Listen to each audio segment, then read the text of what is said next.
If you like the story, you can support the author on Patreon. Link is in the description. Chapter 1, A Promise of Fire. The first sensation I could feel was a constant throbbing at the back of my head. It wasn't painful, per se, but it was annoying just enough to grab my attention, and just like that, as I instinctively moved my hand to cover the building pain at the base of my head, I discovered that I had a body. With the sense of touch and self-awareness, came the distant but persistent, throbbing pain in the back of my head, where, by touch alone, I found something that felt like a splinter. I hissed in pain as my fingers found the offending appendage, and I started pulling it out of my skin, methodically so that it wouldn't break further and leave behind other pieces of wood. Rubeus. Are you well, my son? My hearing returned fuzzily as the splinter that I was holding between my nails finally abandoned the wound. Even so, I blinked heavily a couple of times as I forced myself to stand, my hands failing to find purchase on the minute shoulder of a child that was busy hollering in my ear with a voice deeper than I would have imagined a child capable of. Once I was to my feet, I eyed with a frown the child dressing up as a wizard that barely reached above my elbow. Rubeus. He called me. Rubeus, are you well? The child dressing up as a cheap Gandalf spoke. Who the fuck is? I opened my mouth to try and calm down the child in the scary good wizard costume, when another voice made my eyes snap up. Oh, my, such a reaction from a wand I didn't expect. Oh no. I'm terribly sorry, Mr. Hagrid, but wands not always follow our expectations. It was a voice I knew well. A voice that I heard endless times both as a kid and as an adult, John Hurt's voice, the actor that spoke as a dragon in Merlin, as head of the dictatorship in V for Vendetta, and the actor that had been Ollivander. My eyes bulged out as a John Hurt that didn't look one day older than 25, and that to be truthful didn't resemble the actor I had seen him as, but the voice, oh, that was the same. Then the words he spoke hit me. Wands. I repeated, feeling a deep baritone voice I was utterly unfamiliar with leave my lips as I studied the room I was in. It was a tiny place, empty except for a feel of importance that I couldn't really grasp. I felt somewhat as though I had entered a very strict library. I forced myself to swallow a lot of questions which had just occurred to me, which ranged from what the hell was happening to what kind of wands he did have in store, and looked instead at the thousands of narrow boxes piled neatly right up to the ceiling. As I watched transfixed at the countless lines of wands, I felt a whisper of wind against the back of my neck, the very dust and silence in there seemed to tingle with some secret magic. I felt almost like I was underwater, like I had corked ears due to the shift in pressure, but it wasn't it. I raised one hand and dragged it in front of my face, expecting to feel some kind of resistance, so I frowned when it moved normally trough the air. Ollivander busied himself around me to pick up the mess that I had made when I fell, likely before my awakening with hat now I realized had been a broken wand embedded in my head. Ollivander was holding the snapped pieces of bloodied wood in his hands with a sorrowful look on his face, all the while not a child. I stopped myself, returning my attention to the concerned, actual wizard? Is this real, who was busy tugging at my sleeve? Rubeus, answer me. Are you well? I nodded gruffly, it's nothing. I replied, with my voice still deeper than the one I was used to, and as I spoke I noticed how the man had been calling me, along with the Mr. Hagrid that the young Ollivander had offered. Does this mean? I looked myself over, realizing that it wasn't the small man to my side that was underdimensioned, but that I was at least 2 meters tall, maybe with something to spare. I took a deep breath, trying to not freak out. Rubeus Hagrid, the half-giant that never tried to do magic since he got expelled? The one that went to school with Riddle but never managed to learn stuff? Oh shit. Well, Mr. Hagrid, you're still alive, and welcome surprise as it is, perhaps we should return to matching you with your wand, shouldn't we? Ollivander's voice made itself known after he deposited the pieces of the broken wand on one side of his desk. Then I started trying wands, first with my left, then with my right, as to be truthful, I had no idea which arm would be better for casting magic in a fictional world while I overtook the body of one of the more iconic characters. Pine, with a very old Ukrainian iron belly heartstring, exactly 13 inches, stiff. I slowly raised it with my left, feeling a tingle from my wrist to my elbow. Encouraged, I waved it toward my left boom, and gone was the vase in the corner. The flowers inside were dead anyway. Even while thinking that, I put down my wand feeling a bit guilty. What if I simply wasn't worthy of a wand? Hagrid clearly hadn't needed one to live happily, but I wasn't exactly as simple-minded as the half-giant of the books had been. What if being, what the fuck am I, what if my presence would prevent me from using a wand? Whistlethorn, with a snidget tail feather, 10¼ inches, rather bendy. I felt a zap stopping at my fingers there and waving it again towards the vase shards. I caused them to embed themselves into the wooden wall. This answers my question on the materials he uses, I thought belatedly. Even if he can't have that much experience now, can he? Hagrid went to school with Voldemort, and Riddle was around 50 years before canon, wasn't he? 11 inches of mahogany, with a single Nundu's whisker, very springy. That one burned my fingers before I could do anything with it. What am I going to do? I grimaced inside the safe confines of my mind as I tried a wand after another. Should I give up magic? Was I stuck inside Hagrid's body? It wouldn't make easy disappearing among muggles, would it? What to do, what to do? Ollivander went on giving me sticks to wave around for a full half an hour with varying degrees of success, before humming some more as he returned to rummage through his endless aisles of magic sticks. Without really realizing what was happening, and without hearing Ollivander's words, I grasped yet another wand, immediately feeling repulsed by it. It didn't even distract me from my funk. Should I give it a try and assassinate Riddle while he was at school? But he hadn't done anything bad yet, had he? Would you kill Hitler if you met him as a child? Would you do in Cortez knowing that he would lead the extermination of the Aztec? I kind of would. I realized.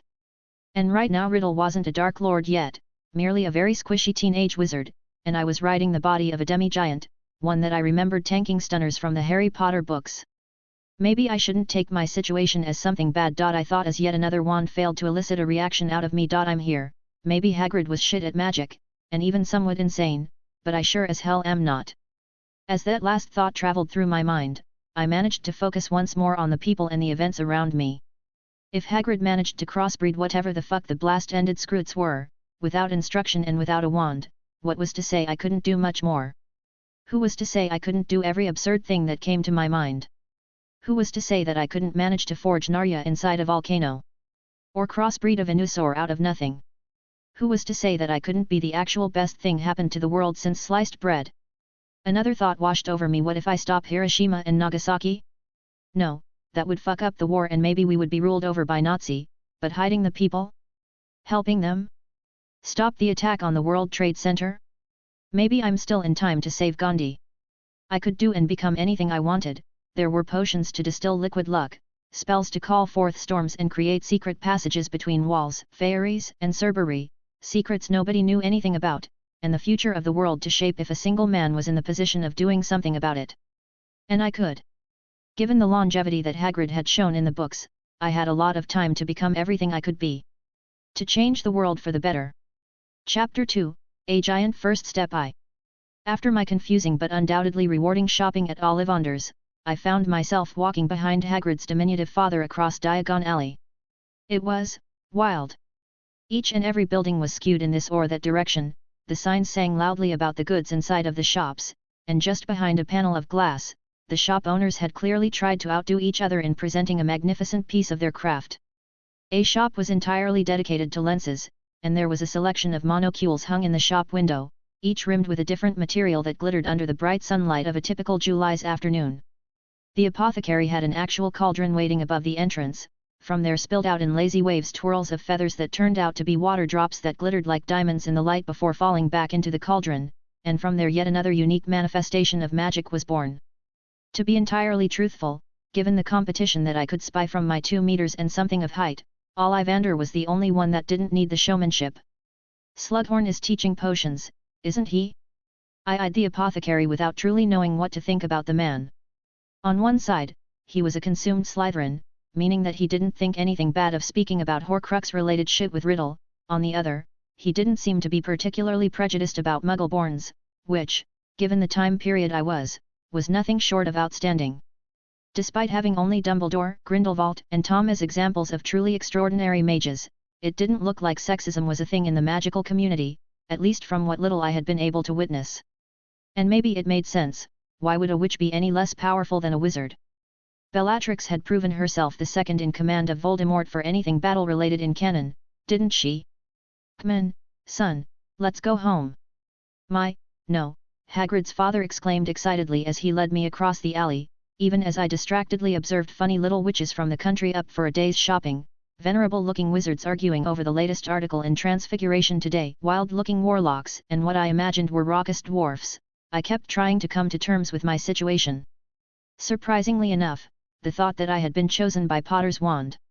No, it was my wand now, didn't fill me with too much trepidation. Riddle could be anything from 3 to 2 years my elder, since I remembered him being a prefect at the time of the Chamber of Secrets.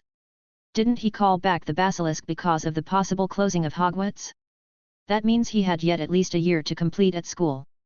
I reasoned as I followed the diminutive figure of Hagrid's father. A sigh escaped my lips. There were many things I needed to think about. I had already decided that I would do as I wanted, and to hell with my potential future, but I needed concrete goals, something to measure my progress.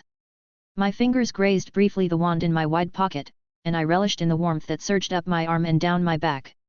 The only certainty that I had, for the time being, was that a wand had chosen me.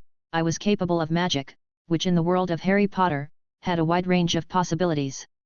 I took a pinch of glittering powder out of the pot resting on the mantelpiece, stepped up to the fire, and threw the powder into the flames. With a roar, the fire turned emerald green and rose high, swallowing me as I shouted, "Hagrid's house!" And I vanished in the blaze. It felt as though I was being sucked down a giant drain. In the blurry hurricane of green flames, I felt like I was being spun very fast, and the fire roaring in my ears was deafening. I dutifully kept my eyes open, trying to figure out what I was supposed to do, and looking through the stream of fireplaces I managed to catch glimpses of the rooms beyond, even if they were gone too fast for me to properly understand what I was looking at. Eventually, the whirlwind of fire slowed down, and as soon as he recognized the diminutive form of Hagrid's father, I took a tentative step out of the fireplace. I always wondered how exactly fluing worked. What if two people wanted to go to the same place at the same time? It still made sense that shouting Diagon Alley one would flew through all the open fireplaces of the alley. After all, Borgin and Burke had a fireplace since Harry ended up there. Banishing my rambling thoughts, I looked around the room I had stepped into. It was circular with a diameter that could easily reach 10 meters, while the ceiling sat at a height of roughly 4 meters. Well, more than a ceiling proper, it's the underside of the roof. I could tell from simply looking at it that it was made of dark slates, even if somewhat hidden by the dark wood beams from where selected few plants were hanging. In the area immediately surrounding the fireplace, there was a couple of armchairs of ridiculous proportions. Clearly, one of the two had been realized with the size that I would one day reach in mind, while the other was angled so that the one sitting in it would be able to see both the fireplace, the eventual guest in the bigger seating place, and the tall door that presumably led outside. On my left, illuminated by both the light of the fireplace, the flames had stopped burning green just as I finished fluing in, and the daylight entering from the thin slits that were the windows letting me glimpse the woods outside. There was an opening in the wall, and from the smells, I suspected that it led into a kitchen, and from there, I hoped in the rest of the house. I know that Canon Hagrid lived in a hut on the Hogwarts grounds, but he was unable to use magic. I hope his father managed to magic the building up a little. I frowned as I followed the bustling man into the kitchen, where he had already set a large bowl of stew upon the large table made of the same dark and somewhat worn wood that I thought composed the beams supporting the roof. With my mind still trying to come to terms with the situation, I found myself nodding distractedly to the bumbling man chattering my ears off. "It's lucky that we had enough for your books and clothes." He chuckled merrily, "But the joke's on the man of the second-hand books, the notes on those will likely help you. Are you excited?" I sure was at my time. Oh, if only. The somewhat small man kept rambling good-naturedly while I ate my stew, noticing that even if it was July, it wasn't as hot as I would have suspected, and the warm stew was welcome in my stomach. Without really thinking about it, my wand was lifted into my fingers as I marveled once more at the feeling it gave off. It was unlike anything else I had ever felt. In the same way the hot stew could be felt warming up my esophagus as it reached my stomach, my bones felt like they were smoldering when the wand was twirled in my fingers. I guess I should count myself lucky that I've still somewhat human proportions for now. What will I do when this body becomes 3,5 meters tall? My pinky will be bigger than the wand. My eyes fell on the bustling man that returned to washing the bowls before tiredly walking towards the fireplace, where he lit a pipe and started smoking, his cheerful mood turning thoughtful as he kept reminiscing about his youth. At least he used magic in order to set the kitchen. Chapter 3, A Giant First Step 2. My eyes fell on the bustling man that returned to washing the bowls before tiredly walking towards the fireplace, where he lit a pipe and started smoking, his cheerful mood turning thoughtful as he kept reminiscing about his youth. At least he used magic in order to set the kitchen. After a somewhat awkward, at least on my part, month, it finally came the time to go to Hogwarts. I reached the platform 9 3/4 without issues and with time to spare. Apparently, the entirety of magical Britain was bustling around, and the clothes were just one of the numerous reminders that I was in 1940. At my distracted eye, it looked like the numbers of Muggle-raised and wizard-raised wizards and witches kind of matched, but that could simply be a wrong impression. What hit me the hardest was the normal slang that kept leaving me grasping for straws. Sure, maybe it was because I was kind of eavesdropping only on pieces of conversation, but when a couple of Muggles started to define a well-distinguished man as a cake-eater, I was left fumbling for meaning. I had insisted to arrive early, partly to avoid any unnecessary interaction with my father, who still had no idea I clearly wasn't the real Hagrid. I don't know what that says about his parental skills. Maybe Hagrid inherited his brains both from his father and his giant mother? My thoughts stopped immediately once I started wandering in dangerous territory. How the hell did a wizard get a giant pregnant? Without thinking about the practical aspect, why would someone want to have sex with a dumb as a brick 8 meters tall woman? Once I settled down in an empty compartment, I unsheathed my wand, still enraptured by the feeling of being complete that it gave me. My palm caressed with wonder the handle that my father had added to the wand in order to have it fit me no matter how big I became. Not gonna lie, that particular piece of magic, beyond making me feel somewhat guilty because I had taken the place of Rubeus Hagrid, did somewhat warm my cold Hagrid impersonating heart and impress me at the same time. I had never thought about a wand handle that would grow to adapt to my size, and the simple gift from the only wizard that I had properly interacted with so far had sharply reminded me that I had absolutely no idea about what magic was actually capable of doing.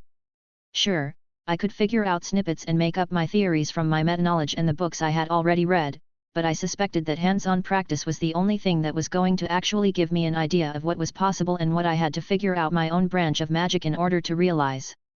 Because like hell I'm going to let anybody tell me what magic is possible or not. I thought with a corresponding burst of warmth running through my arm and into my wand, where it turned into the small golden flame that I had grown accustomed to. It had happened occasionally in my home during the month that I spent experimenting, immensely glad as I was that for some reason, the Ministry didn't seem to pick up on magic use where I lived, giving credence to the theory that the Ministry could only pick up magic in areas around underaged wizards, having no idea of who actually performed the spell. I exchanged polite nods with the nondescript students that trickled in, while I was secretly amused by their furrowed expressions at my size, that clearly didn't match one of a first year. A potion accident when I was a child. I lied with a polite smile when someone questioned me on my height. I remembered Ron thinking that much when Hagrid's secret came out in the Goblet of Fire. But my mind was focused on my next steps. Was I going to be able to swindle the cap? Would it keep my secret? Would it be better for me to end in a particular house? All were questions that I had fruitlessly attempted to answer for the previous month, only after my excitement for magic had somewhat died down. Now recapping the steps and rules for the great plan to live long and happy. 1. Find a way to quietly kill Tom Riddle, maybe it would be best done in the Muggle world. 2. Study magic. 3. Make my own magnificent magic, which may or may not include something randomly impossible like colonizing Venus. This translated in the short term with something like absolutely abusing the Room of Requirement, both to learn occlumency and figure out a way to duplicate the Marauder's map, which sounded terribly important, as well as to research what kind of dangers lurked where the ordinary wizard dared not tread. Was the Fae real? The train was running towards the Scottish Highlands, so perhaps there was something interesting to find out? After all, house elves had turned out to be a cheat code around most wizard-made magic, being stopped only by Dementors, as stated by Creaker in the Deathly Hallows. Did it mean that there was a relationship between those? The train finally arrived at the Hogsmeade station, where, towering among a gaggle of admittedly diminutive, at least to my eyes, first years, I followed a gnarly man that declared himself the groundskeeper and finally claimed a boat for myself, given my outrageous size. The evening was quiet and without wind upsetting the water, which looked like an endless table of polished ebony, gleaming under the starlit sky. The boats moved silently while the 11 years old around me endlessly chattered in careful whispers, everyone aware of the importance of the moment. Once we surpassed a low stone bridge, I won't deny that my eyes turned wide like everybody else's, admiring with quiet marvel the imposing castle, lit by countless torches that shone through the windows. From the sharp lines of the tower's tops to the smooth presence of the stone walls, Hogwarts seemed to stretch itself towards the unreachable moon, as if it was a rampant horse showing off its strength. The boat smoothly pulled over the water and onto the gravelly beach that led towards a ramp of stairs, which stopped in front of a ridiculously tall double door made in what I thought was oak. Without further issue, the groundskeeper lifted a circular, iron knocker, letting it fall 3 times before taking a small step back. With a heavy shudder, accompanied by an important groan of the ancient wood, the doors opened inwards, as to invite us in. Given my height, I was free to see the wizard ready to welcome us. He was tall, wearing a conservative robe that matched the traditional wizard's hat resting over his graying hair, while his sharp blue eyes roamed over the crowd, stopping for an instant over my oversized form before he flashed everybody a warm smile. "Welcome," spoke Dumbledore, "welcome to Hogwarts. I am Professor Dumbledore, Deputy Headmaster of this fine institution. Soon, I'll walk you through those doors." He tilted his head towards another set of double doors that rested inconspicuously on one side of the circular room, "and I'll be calling your names in order to have you sorted." My eyes droned over the young-looking Richard Harris while I ignored his brief description of the houses and the house point system, which even a child could easily divine. Admittedly, at 11 years of age, I am a child. I reproached myself quietly as a single man we finally followed Dumbledore. Why did I remember him to be always dressed like a punch in the eye? I frowned as I stared at the back of the powerful wizard, my annoyingly cynical mind providing answers that depicted the man as a war relic that sought comfort in bright colors from the knowledge that he had been the one to defeat his own lover. I immediately banished the thoughts about the future appearance of Dumbledore from my mind as soon as I realized what I was thinking. Until I learned occlumency, it wouldn't do to let my mind wander. I stiffened minutely when we entered the Great Hall. 4 long tables littered by students wearing matching ties led to a larger one where several adults sat, looking over me and my peers. I immediately heard the baffling comments about my size, but quite frankly, I was busy staring upwards like any other child that had never witnessed a nightly sky shining just above a sea of floating candles. Dumbledore walked towards the end of the hall, where he climbed a few steps, eyeing meaningfully the infamous battered hat that rested over a wooden stool. A patch on the front of the hat opened like a mouth, powering up the illusion that the thing had an actual face, and he started to sing. He sang of a castle raised from the ground, of peace offerings brought to the deep forest, of a wild lake calmed down, and of people coming together with a single, noble purpose. To create something revolutionary that would last across the ages, a school of witchcraft and wizardry, where the founders then choose their apprentices on the basis of what they valued most. Of noble Gryffindor and unrelenting Hufflepuff, of inquisitive Ravenclaw and ambitious Slytherin. Soon enough, Dumbledore started calling forth students, and my eyes returned to the rest of the hall, where the students eagerly awaited either the sorting of someone they knew, or the actual end of the sorting, that would announce the beginning of the welcoming feast. I spotted a promisingly beautiful Maggie Smith seated at the Gryffindor table, and obviously, my eyes eventually found one Tom Riddle, who was seating with a polite expression on his face, looking at the sorting, like everybody else. My fingers found my wand as I considered my position. Dumbledore would take care of Grindelwald, but Tom was going to become a big-ass problem eventually. It was lucky indeed that he had been topped before the YEAR 2000, otherwise someone was bound to mess up and break the statute of secrecy, given the never-ending push of technology. Would it be more useful to be sorted randomly? Or to be sorted in Slytherin, where I could keep an eye on Tom, or at least from where I could gain his trust, enough to invite him over, where I could kill him quietly? I grimaced as the answerless questions once more flooded my mind, and too soon, my name left Dumbledore's lips. With a shallow sigh that nevertheless managed to ruffle the hair of the children closest to me, I lumbered forward, walking the steps and eyeing with mistrust the frail-looking stool that was supposed to support me. I eyed Dumbledore, who was looking at me with a shrewd glint in his eye. When he nodded indicating the stool, I decided to trust that he wouldn't wish to humiliate a child on his first night away from home, and I awkwardly sat. The hat was placed over my head, and I kept looking at the hall since I had an adult size and the brim wasn't going to cover my eyes.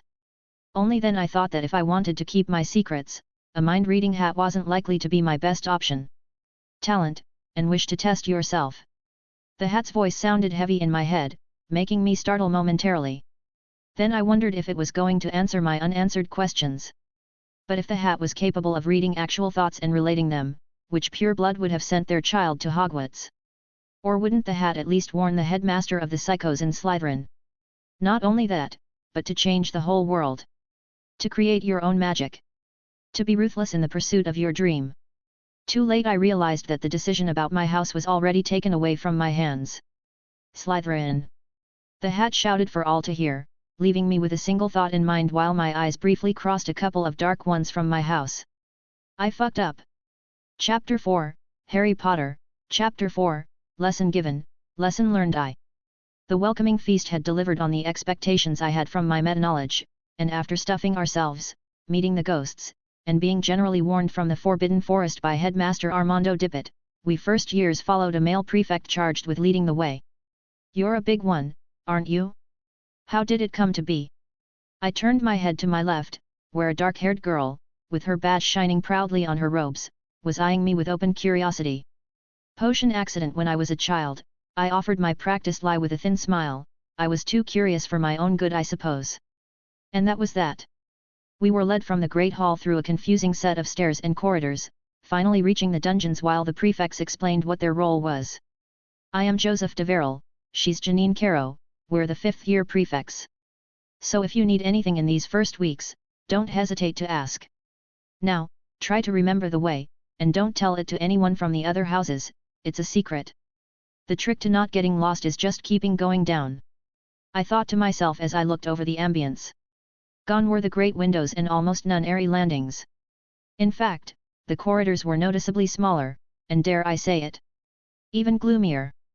After 2 utterly unremarkable suits of armor and a nook for a lit torch, the prefects had us stop in front of an apparently random stretch of wall, where he spoke, "Pal mam ki miruit ferat."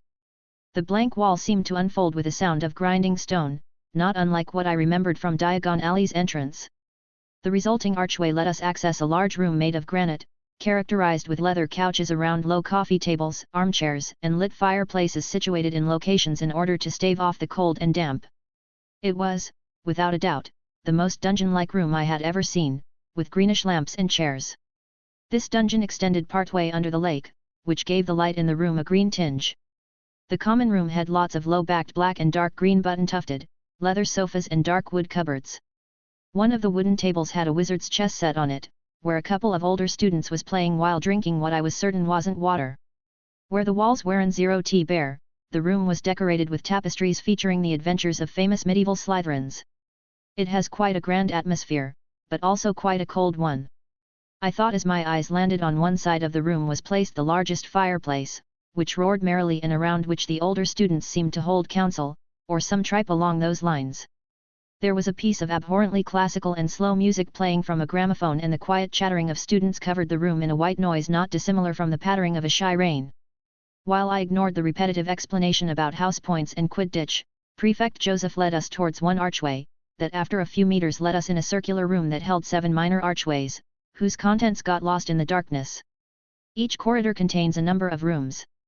With a twitch of his wand, a brilliant one appeared on our left. Each year the corridors slide clockwork-wise, so now you'll always know where your room is. I suggest you don't try to bother the older years, stay in your corridor. And don't even attempt to enter the gals' dormitory, the wards won't let you. Joseph Deverell simply gestured towards our corridor. The house elves will bring your belongings once you choose a room, so tuck in, your first week will be demanding, I suggest taking as much shut-eye as you can.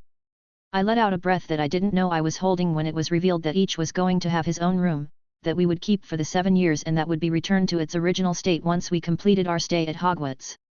I'm never letting anything important in my room, I decided as I walked towards the first room. The other first ties, still somewhat wary of my size, were all too glad to follow my lead. My room was more akin to a cubicle than an actual room, with just enough space for a bed, the trunk that appeared at its feet, and a bathroom that was actually somewhat lavish. And not for the first time, I was overjoyed that I was born after the invention of toilets. The idea of shitting in a hole on a plank of wood did not amuse me in the slightest. Then again, maybe wizards had a solution before plumbing became a thing. I eyed my bed with a critical eye. I'll need to learn Engorgio properly sooner or later.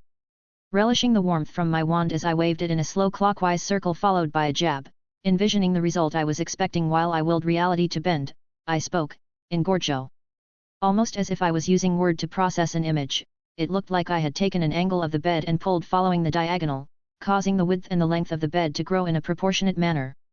With a satisfied smile, I undressed and went to sleep, briefly considering trying a colloporchus in order to secure my room before abandoning the idea. One thing was using a charm that I managed to study upon the books that Hagrid's father kept since his time at the school. a whole different kettle of fish was attempting something that I was aware of only thanks to my meta-knowledge. So I simply pinned the door in position through my trunk, heaving it easily with a strength that I still wasn't used to, and then went to sleep. My first days at Hogwarts went by in a rush of lessons and impromptu explorations.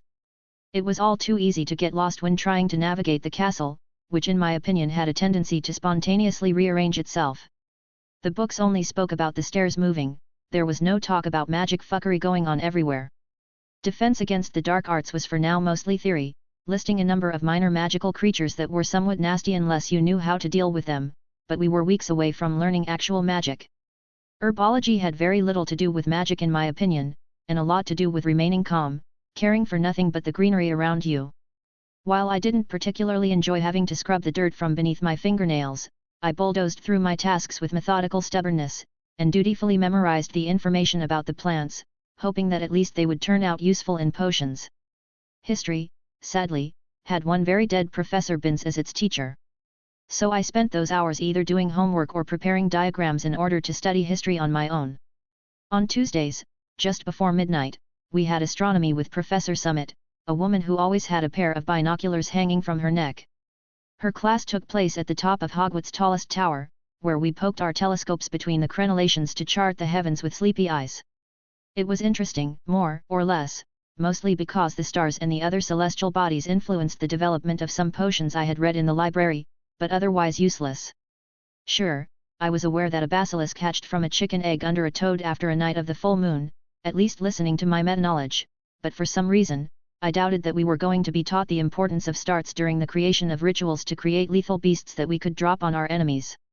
But, if herbology, astronomy, defense and history were somewhat exactly how I had thought they would be, charms, transfiguration and potions actually caught my interest. Besides the frustration born out of my occasionally getting lost, which I did in fact share with all the others first years, to the amusement of the older students, it appeared clear that using magic was not a priority for our professors, which were busy making inane questions that challenged the absence of logic of wizard kind in a way that did not make sense. To cast magic, you must first understand what it is you are doing, explained Professor Farsi in Charms. She was a small, elderly witch, not more than 5 feet tall, and of a serious disposition. You can pronounce an incantation beautifully, move your wand with exquisite precision, and yet nothing will happen if your head contains no more understanding of magic than does a muggle's. Sarah Wingtip, a first-year Ravenclaw with whom Slytherin shared charms, raised her hand from her place next to me. But sir, what about accidental magic? An excellent question. Professor Farsi exclaimed. Her voice ascended in pitch when she got excited, temporarily abandoning her gravelly tone in a way that managed to convey her passion for the subject. In truth, all wizards can cast some rudimentary magic without training. Think of it like a conversation with someone who doesn't speak English. You might be able to get by, a little, with pointing at things. If you have a mind for languages, you may even pick a few words up. But to have a proper conversation, you need to learn their language. So it is with magic.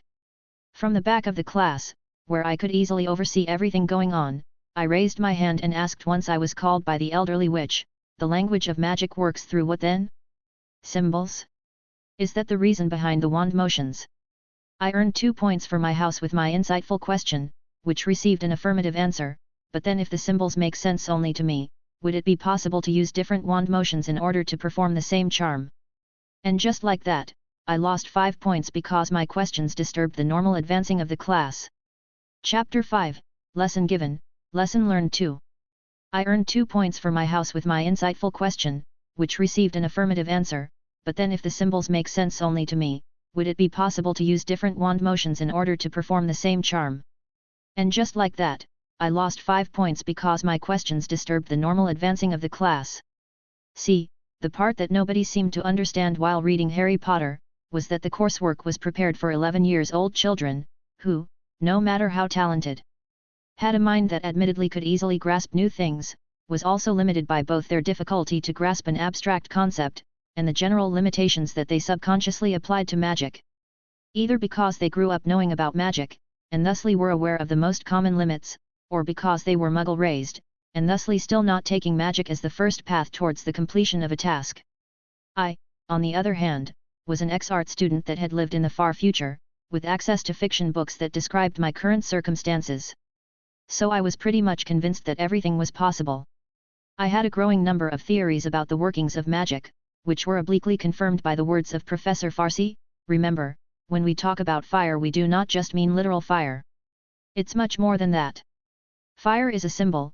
Your understanding of said symbol brings out several ways through which you can imagine its application, while the wand motions, when matched with appropriate intent, will create an actual charm. Still, it was clear to me that 11-year-old children weren't meant to actually understand the woolly explanation about the theory of charms, not fully.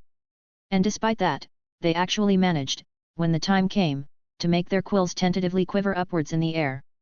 The levitation charm was obviously one that I had read extensively about. It was iconic, and if Ron Weasley managed to use it to defeat a troll of all things, I sure as hell could do much more than that. In the last lesson of our first week, we actually got to levitate quills, and it went without saying that I performed admirably. What was the difference between lifting a quill and a whole desk? Surely weight did not matter if Weasley managed to lift a troll's club. And if there was some kind of limit, I was vastly within it, given my comparative size to the other children.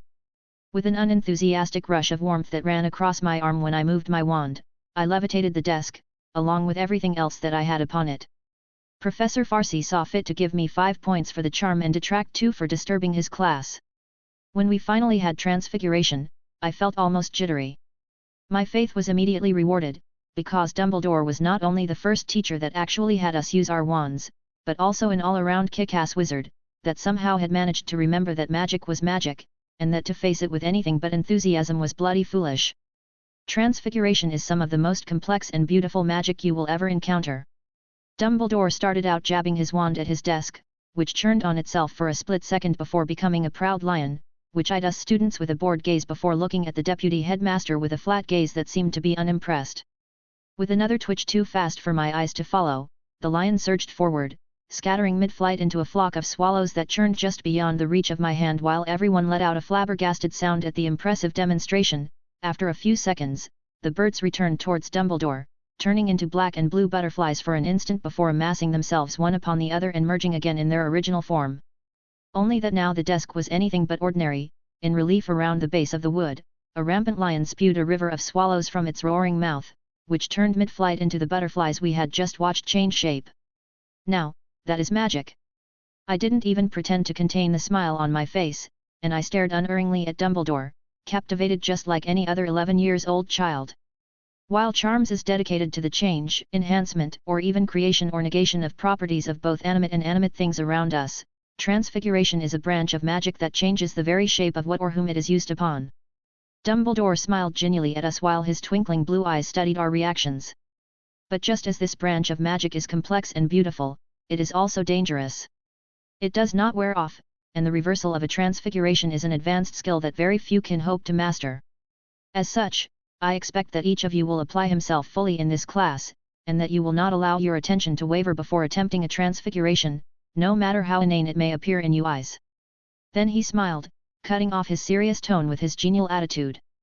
But then again, I already knew that each of you was going to try his hardest here. With another twirl of his wand, on the blackboard appeared a triangle, with each side as long as the others, followed by one inscribed in a dashed semicircle, and another that had 2 sides that stretched from one side of the blackboard to another. Now, we can all agree that these are all triangles, yes. At the general assent of the class, he went ahead, but I bet that each of you can imagine several different forms that nevertheless fall behind the rather large umbrella of triangle. So, now this I ask of you, which triangle is better? And at that moment I discovered that Dumbledore was an asshole because despite the obvious question of what do you mean for better triangle gently forwarded by a Gryffindor, the professor let the class despair for 10 whole minutes before erasing completely the blackboard. Very well, we now agree that there is not a triangle better than others without a context that would give us a parameter on the basis of which we could make our choice. Now, I want each of you to trace a circle with your quill and ink on a spare piece of parchment. Notice how all these circles have imperfections, and yet we can still recognize them as circles. Professor Dumbledore showcased his own slightly wobbly version of a circle realized on the blackboard. This is because a perfect circle, or a perfect triangle, don't actually exist. Or better yet, they don't exist in our world, and the circles or triangles we draw are more or less correct imitations of their ideal form. We perceive that these imperfect circles share features with the perfect circle, even though none of us has ever seen it. We know that as long as a figure has only 3 sides and 3 vertexes is a triangle, but there are countless forms that are defined by such a definition. It is these ideal forms which the magic of transfiguration calls upon. This sounds like the beginning of Greek philosophy. I grimaced briefly as I distractedly jotted down notes about Dumbledore's speech. In that class, we learned of the 2 substances, physical and ethereal, and we remarked that we could only change the shape. Doesn't this mean that to reverse a transfiguration a wizard needs to perceive the ideal form of what the object was before? I asked in a lull of the lesson. Dumbledore's eyes found me with another of his genial smiles. Not at all. If that was the case, you'd be simply transfiguring the object into something that resembled its previous shape. But that was a good attempt. After more or less an hour of theoretical discussion that made much more sense than the Transfiguration-issued book, Dumbledore had us put the quills down, apparently only having scratched the surface of Transfiguration theory, but he claimed that we were nonetheless ready to try our first spell. Very much like McGonagall would ask in the canonical Harry Potter books, our task was to transfigure a matchstick into a steel needle, something that I knew was more complex than what it looked like, or at least in theory, changing an object's substance was much harder than simply altering its shape. For a moment I just watched over my peers, which were busy with different iterations of the same spell, from shouting the incantation and over-exaggerating their movements, to reread the first half of the book before attempting to try and bully the matchstick into compliance with half-hearted threats, and so on. Everyone had their own approach to spell casting. In the end, I simply kept in mind the explanation we had been issued, and an instant before attempting, I frowned. How different can it be? Slowly dragging my wand over her matchstick, I spoke, Lignovertu. The matchstick shimmered and flowed, going pointy at the end and turning into a dull, metallic grey, making me frown when I spotted the grain of the wood in the metallic construct. Why didn't it work? The incantation is no Latin, because if it was so, I should have had to use accusative coupled with the verbal command, Lignum verto, so why? A commendable attempt, Mr. Hagrid, Dumbledore said, his eyes fixed on my work from all the way across the room. 5 points to Slytherin. Be sure to picture the needle correctly before attempting the spell. You'll learn that once living materials such as wood don't like to be turned into dead metal. It will resist the change, so you must overcome it with a strong will and a clear image. Like hell, the will of a dead piece of wood is going to stop me. I frowned, and recast, making sure to keep the eye of the needle in mind once I reached the end of the metallic matchstick. The result was flawless. Chapter 6, Lesson Given, Lesson Learned 3. 5 points to Slytherin. Be sure to picture the needle correctly before attempting the spell. You'll learn that once living materials such as wood don't like to be turned into dead metal. It will resist the change, so you must overcome it with a strong will and a clear image. Like hell, the will of a dead piece of wood is going to stop me. I frowned, and recast, making sure to keep the eye of the needle in mind once I reached the end of the metallic matchstick. The result was flawless. I left the Transfiguration lesson with more questions than answers, mostly about the exact mechanics of casting magic than the actual subject Dumbledore taught, but there was little I could do about my curiosity until I developed a somewhat reliable rhythm in Hogwarts. Instead of a cold, grimy, stone laboratory with narrow, dirt windows and shelves lined with jars of strange potions ingredients, for my first potion lesson I entered a long dungeon room at the end of which 4 cauldrons bubbled merrily. The afternoon sun entered muted from the narrow windows on one side of the room, while a large cabinet containing ingredients rested on the opposite side. Horace Slughorn was, very much as he had been depicted as, a walrus in wizard robes. Great mustache over a beaming mouth, eyebrow that shot up in surprise when he spotted my size, that thankfully he didn't mention, and a sharp glint in his eye that betrayed his generally laid-back attitude. What? He began once everybody was placed behind a different desk, his voice full of expectation, is a potion. He smiled in faux apology when he didn't call upon anyone to answer. Potions can do almost anything, truly, heal, rejuvenate, change the form of the drinker, bottle luck, the only limit is the ability of the brewer. And the ingredients at his disposal, of course. You see, each potion is like a story, bringing together in a final result the meaning of each of its component. He clapped his hands excitedly. If you've taken a peek in your book before this lesson, you'll know that it is basically a very thorough recipe book that keeps track even of the number of stirs, clockwise or counterclockwise, needed in order to bring out a determined result from within each ingredient. When nobody spoke, an astute smile displayed itself upon Slughorn's face. A demonstration is in order, I believe. Now, he started to talk as he rummaged behind his desk. potion making require precision in almost every aspect, for even the smallest variation can have disastrous effects on the brew. It is also true, however, that even the smallest variation can bring out unexpected results that can be described as beneficial. In a few moments, he had placed a pewter cauldron on his desk, and a smattering of ingredients, likely leftovers from his other lessons, were showcased on a white cloth over an opportunely enlarged portion of his desk. Now, let's see, let's see. His hand shot amidst the ingredients with unerring precision, dragging out an acorn? Yes, why not? The walrus-like potion maker murmured to himself, we will try to make this acorn sprout into a small version of an oak, since I don't want to enlarge the room that much. He had appeared like he was unsure of what he should try to create, but I wasn't sure about it. Slughorn's gaze traveled across the classroom in order to check upon the undivided attention he was receiving, and then he smiled again.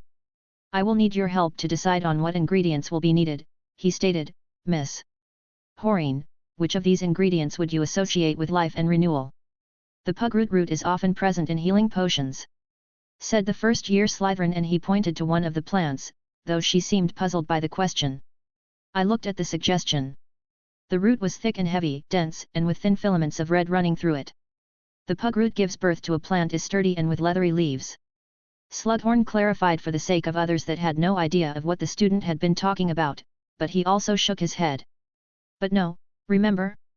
I didn't ask to point me to an ingredient based upon what they're used for, at least not just that. It is about the feeling it gives, what it means. Here, better that I show you. This, the pugroot plant. It is all wrong. Life is about birth, growth, death, and renewal. It is about green saplings and shoots, seeds and fruits. It is about striving and hoping and driving for more and better. This plant is none of those things. It is hardy and sturdy, it is about resisting death, not rejoicing in life. Slughorn spoke passionately, there will be time to rely on pre-existent recipes, for now, I want you all to focus on what I've told you, a potion is a story. He looked at the other plants arrayed upon the white cloth until he saw something more suitable. This one, though, is much better. The bark was a youthful green and the leaves were soft and new despite the ever colder nights of the incoming winter. But that is from a slither willow, it's poisonous, stuttered out a Ravenclaw, which was busy cross-checking the choices of Slughorn with his copy of 1000 Magical Herbs and Fungi. When talking about plants and animals, death is a part of life. Slughorn smiled faintly as he rubbed one of the leaves between his fingers. Without it, life is little more than existence, like a ghost who wanders the same halls for eternity. Without hesitating, the professor shaved off a small amount of the bark into the pot, but you are right, poison alone will not work. We must add something to protect against it. Do you have a suggestion? And so it continued. Sometimes a student would offer a suggestion and Slughorn would nod approvingly as he looked at the choice. More often than not, however, the professor would frown and shake his head before explaining why he did not believe it was suitable. Sometimes Slughorn told us about the ingredient, whether about the history of the plant, or the conditions in which it naturally grew, or if it flowered or spread. If the snake whose crushed fang he wanted to add was poisonous to animals or only to humans. It was mind-blogging. I had no idea whatsoever about what was going on, and I often found myself inching forward, looming over the heads of my peers in order to peer into the cauldron Slughorn had set up. There, he said when the surface of the potion smoothed to a perfect leafy green. It's done. Slughorn fished out the acorn he had secured at the beginning of the lesson and held it with only 2 fingers over the potion he had prepared. Now we complete the promise we set up with the crushed quills and bat eyes. With this seed, we give a target to the shaving of Slither Willow. Without another word, he dropped the seed, and nothing happened. After 5 seconds, Slughorn pulled the pot off from the fire, and the magic began. The green liquid shimmered with inner light, sending a pleasantly fresh spurt of wind across the dungeon, and in seconds, the liquid inside the pot seemed to thicken and assumed a dark green coloration, like moss, while from the center of the potion spurted a sapling, which grew quickly into a great oak tree 30 centimeters tall. Its leaves were healthy summer green. Its miniature branches rustled and swayed as if in presence of a gentle breeze, which nevertheless filled the air with a scent that had no place in the classroom. It brought to my mind long summer afternoons, the dry light scent of a long summer day. This, I thought, my mind discarding the bullshit of Dumbledore's transfiguration, this is magic. Besides a few brief visits, I hadn't managed to actually enjoy the library, but after the first week of lessons, and after I half-assed most of my assignments, I finally found the time to freely explore it. Besides a first area free of shelves, where stood the desk of the Master Librarian of Doom, who looked at me as if at the very thought that I was going to peruse the library was outrageous, the library occupied an undetermined large hall that seemed to extend as far as the eye could see, row upon row of books, divided in sections carefully labeled, with each shelf separated from the next one by one or more tables where the students could sit. I had a vast variety of stuff that I would have liked to research, but it was somewhat of a given that I wasn't going to ever know everything. If Voldemort had needed to get Hagrid drunk in the Philosopher's Stone in order to find out how to bypass a Cerberus of all things, it appeared clearly that the world was simply too vast, and with too many branches of magic for me to ever learn. Specialization wasn't exactly something that I liked to think about, but there was nothing for it. My solution? Learning enough of the basics and then fuck off to figure out my own way of doing magic. Besides, I thought by myself as I strolled across the library, picking up a tome here and there, a worldwide empire isn't going to build itself. I stopped briefly when my eyes landed on the restricted section, considering briefly a possible break-in before discarding the option. There would be time for that eventually. I'm starting to sound like a megalomaniac. I muttered to myself once I recognized that referring to my vague plan about the future as the creation of a worldwide empire didn't sound particularly sane. Nevertheless, I needed to acquire skills before setting out on my own. Chapter 7, Lesson Given, Lesson Learned 4. Besides, I thought by myself as I strolled across the library, picking up a tome here and there, a worldwide empire isn't going to build itself. I stopped briefly when my eyes landed on the restricted section, considering briefly a possible break-in before discarding the option. There would be time for that eventually. I'm starting to sound like a megalomaniac. I muttered to myself once I recognized that referring to my vague plan about the future as the creation of a worldwide empire didn't sound particularly sane. Nevertheless, I needed to acquire skills before setting out on my own. Will I actually need 7 years of lessons here? I wondered as I picked up a thick tome about animation. Right after the war it's likely going to be the best time to set myself up economically. And the rhythm that the curriculum followed was extremely slow compared to what I could learn while I applied myself. In the summer I can try out apparition, it didn't sound like a difficult skill to learn. And that should take care of mobility. I only need a way to build a safe shelter, which implies some sort of ward, to eat and drink, and a way to keep myself and my clothes clean. After another couple of steps, I snorted, like hell I'm going to shit behind a bush, so I should learn something about that too. When I started to have difficulty balancing the pile of books, I began looking for a place to seat. Surely enough, I spotted a large table, where a lonely third-year Gryffindor was sitting alone, the casual glare she shot at me in order to keep me from sitting likely the reason for her solitude. Jackpot! With a sharp chin and wide eyes, a 13-years-old Minerva McGonagall almost bared her teeth in a silent growl when I approached despite her deterring tactics. Excuse me. She snapped with a whisper accompanied by a frown when I simply sat down. Excused. I replied glibly as I started to peruse the contents of my selection of books. Is it true that you're the next Merlin in Transfiguration? My question cut short her half-whispered rant, bringing a dusting of pink on her cheeks before she resumed what would eventually evolve in her distinctive stern expression. I have neither the time nor the patience to deal with your silly Slytherin stupidity. Great alliteration. What stupidity? You're great at Transfiguration. I'm curious about Transfiguration. Sitting here seems outright wise in my opinion. She scoffed, before narrowing her eyes and looking me over, likely seeing me for the first time instead of using her eyes as an approximation of daggers. You're that unnaturally large first year. She accused me. And you're likely to be the most observant gal around. Congratulations. I rolled my eyes while I fingered my wand, focusing on the intended result of my spell. Without further ado, I pointed at my quill and intoned lightly. Plumavertu. The string-like filaments of both sides of the central, rigid part of the quill seemed to flow like water one over another, twirling as they assumed a metallic sheen and the object shortened, assuming the more reasonable form of a fountain pen. I lifted my eyes from my spare parchment in time to see the Scottish witch's surprised expression. That's... McGonagall's voice wavered between confusion about the whole situation, disbelief that a first year could complete such a transfiguration just after a week of lessons, envy because of my inventive, and curiosity now that I had proved myself different from your ordinary Hogwarts student. With practiced ease and enjoying the interested gaze of the witch sitting on the other side of the table, I unscrewed the top of the pen, revealing the hollow side that I had envisioned, and slowly, I poured ink inside. Before screwing tightly the top and writing a few squiggly lines in order to get the black liquid running before setting out to draw up a diagram of the fountain pen, that clearly had yet to appear in the wizarding world, scribbling plume avertu on one side. Finally, with what I hoped would be received as an amicable smile, I handed over the parchment, which was received with raised eyebrows. My name is Rubeus Hagrid. I introduced myself, raising my hand in order to shake hers. Minerva McGonagall, it's a pleasure. She instinctively replied while she shook my hand. Even then, her eyes never left the parchment, avidly devouring my design. It's inventive, but you could accomplish a similar result with a self-inking quill. I stopped her tentative to demean my work with a simple observation. Refilling charm. If you practice enough, I imagine you could turn the side of the pen into glass, maybe make it so that it is unstainable so that when the ink starts getting low, you can fill it with a wave of your wand. That's 6th year material. She frowned, but she stopped trying to dismiss my creation. I shrugged, ignoring the weak objection. It has taken me 10 hours of practice to turn a quill into a ball fountain pen, I'm fucking proud of it. Because like the Gemino curse, it is a form of conjuration.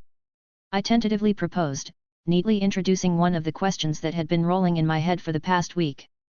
So, I stated now that I managed to get her attention, I understand the whole explanation about leveraging symbolism in order to accomplish either a charm or a transfiguration. Even if Potter was able to learn Muffliato, Levi Corpus, Sectum Sempra, and even the Patronus without the need to think about anything in particular. I amended the statement in my head, aware that a deep understanding of magical theory was actually pretty useless when one actually needed to cast magic. Still, I don't actually understand GAMP. The fifth exception in particular. I concluded while tapping on a page. It should be noted that while food cannot be outright created from nothing, it can be multiplied if one already has some food to multiply, it can be enlarged or the food can be summoned if one knows the approximate location and is fairly sure the food will still be there. Minerva read from the page I had shoved under her nose, still somewhat frazzled about my whole performance. In addition, while good food cannot be conjured, consumable things such as sauces, wine, and potable water can be, as they are not particularly nutritious substances. But creatures can be conjured, can't they? Such as snakes and birds, because it is admittedly easy enough to picture the ideal form of a living animal. I countered, and they're clearly more complex than wine. Leaving alone the fact that conjuring is extremely difficult, Minerva's eyes briefly found mine, still disbelieving about the surreality of the whole situation, and that there is a reason why duplicating and refilling charms are left for NEWT courses. You'd likely be best served by following the curriculum, before jumping so unbelievably far ahead. I grimaced at her objection. I didn't want to learn how to make a teacup dance, never mind turning a beetle into a button or a guinea pig into a fowl. It sounded like a wasteful expenditure of both time and effort. If I get on par with the theory, shall we be studying together? I offered the only compromise that I was willing to give. You'd think yourself capable of. It doesn't sound so complex. I've been taught how to turn a matchstick into a needle 2 days ago, and look what I've managed to do on the spur of the moment. The spur of the moment. I may have spent an inordinate amount of time on the design. I conceded her point before returning to my offer. If I get reasonably on par with 4th year theory of transfiguration, will you agree to study together? I have some projects that would welcome your talented approach instead of my silly Slytherin showmanship, and I'm more than likely to prove myself an extraordinary wizard, and I'd like to eventually become friends. She snorted at the utter lack of modesty I displayed, making me smile sardonically. Friends. She arched an unimpressed eyebrow. I kind of understood her disbelief. I was 11, she was 13 years old, at that age it sounded like an abyss, but McGonagall was going to be a monster in transfiguration, and admittedly, the idea of remaining on my lonesome for the whole duration of my stay at Hogwarts sounded kind of maddeningly. Sure, Dumbledore looked like a swell guy, but I truly didn't want to risk him painting me with Tom's brush, and that was without thinking about the inherent risk of slipping up near the genius wizard. That ruled him out as a friend until I managed to get on a somewhat equal footing. Slughorn had an eye for talent, and he was likely to approach me if I managed to realize some of the wild projects I had for potions of various kind. But he was also the professor that saw nothing wrong with talking about Horcruxes with Tom Riddle, so while I was undoubtedly going to use him as much as he was going to use me, I wasn't eager for that.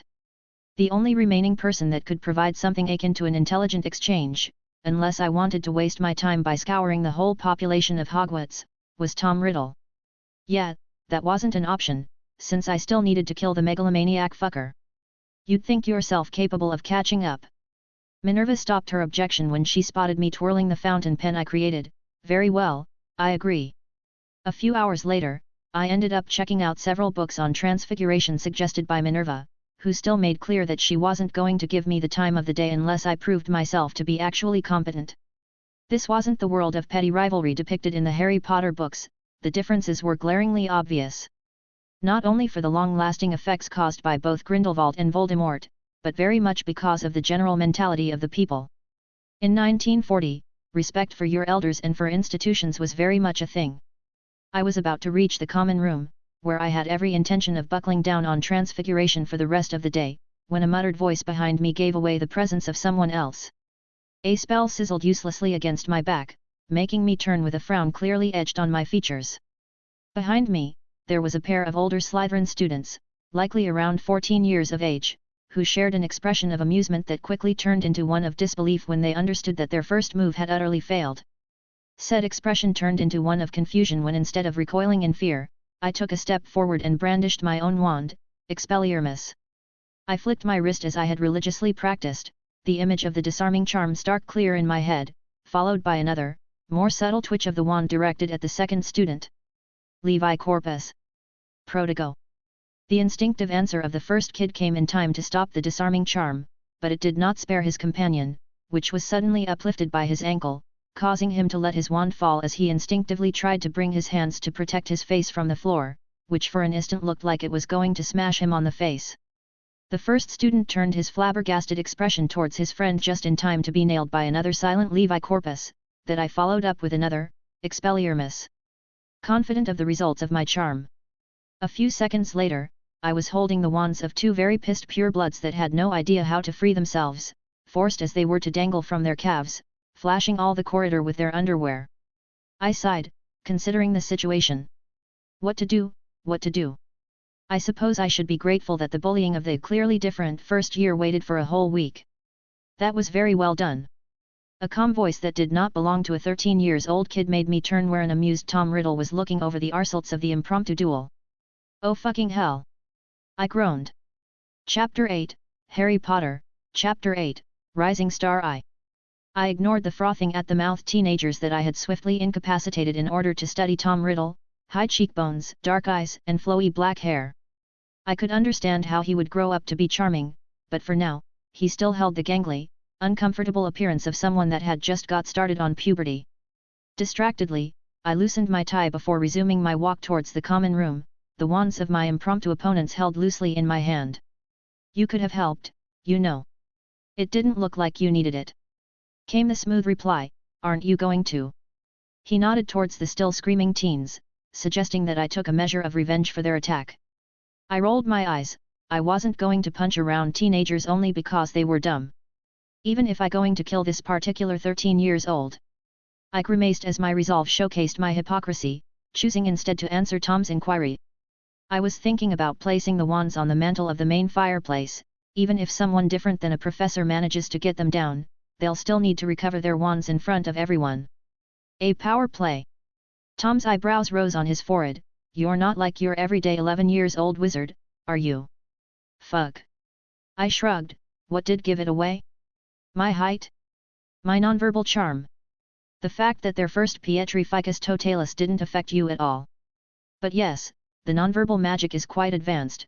I take it that you've received previous teachings? I've never heard of a spell to hang people by their ankles. The slithering Slytherin inquired. I've got a protective charm on me, such a low-level thing would hardly affect me. I shrugged off his first question, rapidly thinking about how to approach my clearly extraordinary skill. On one hand, proving myself extraordinary could make Tom see me as a potential threat, but as 13 years old, I was temporarily safe. On the other hand, he may try to take me under his wing, and I would be more than capable of sliding a knife between his ribs. He knew jack shit about my life, so I could sell away my skill by talking about a previous teacher. The problem was, I didn't want to. I wanted my accomplishments to be mine. I couldn't care less about the opinion of the world about my actions, but my skill and power. I wanted to be respected for it. I wanted to make it clear that I wasn't just another wizard. I was going to flip the world on its ear, and a part of me wanted confirmation that I deserved to be here. That I was up to the challenge. That I was here to stay. And fuck the rest. I sort of hammered together a variation of impedimenta and tripping jinx. I bullshitted Tom, taking a deep breath before going ahead, and I don't understand the difference between verbal and not verbal. To be truthful, I hardly understand the punny or blatantly wrong Latin for incantations, but I guess I'm here to learn. By then we had reached the common room where Tom waited for a few seconds before following me, letting the common rabble of students quiet down and look me with wide eyes as I dropped the 2 wands of my attackers on the mantelpiece of the largest fireplace. I then seated down at the table where a marble chessboard was waiting, casually setting up a new game before picking up my extremely advanced transfiguration books. I wasn't a genius at chess, to be truthful, it was a pretty linear game, which tended to be too slow to be enjoyable. Now, the bullet games were much more interesting, a couple of minutes for performing your whole match. Soon enough, Tom sat in front of me, eyeing my books with a quirked eyebrow before fingering his black king, showing a sharp smile that I couldn't know if it was real or not. I wondered if Riddle was aware of the implication of him seating in front of me right after my defeat of an older couple of students. For now, it didn't look like he was the top dog in Slytherin. I guessed that it was more because of his age than because of his skill. No matter how good, no adult wants to listen to a kid that can show you up. Do you play? He asked, hopefully oblivious to my thoughts. I prefer timed matches. I retorted while I schemed my selection of books. If you can set up a minute worth of hourglass for each of us, with sand flowing only when it is my or your turn, then we can have a match. And just like Minerva had challenged me after I had already started to impress her, I found myself setting up a condition through which Tom could prove himself worthy. I suppressed a grimace when I realized what my casual reply did.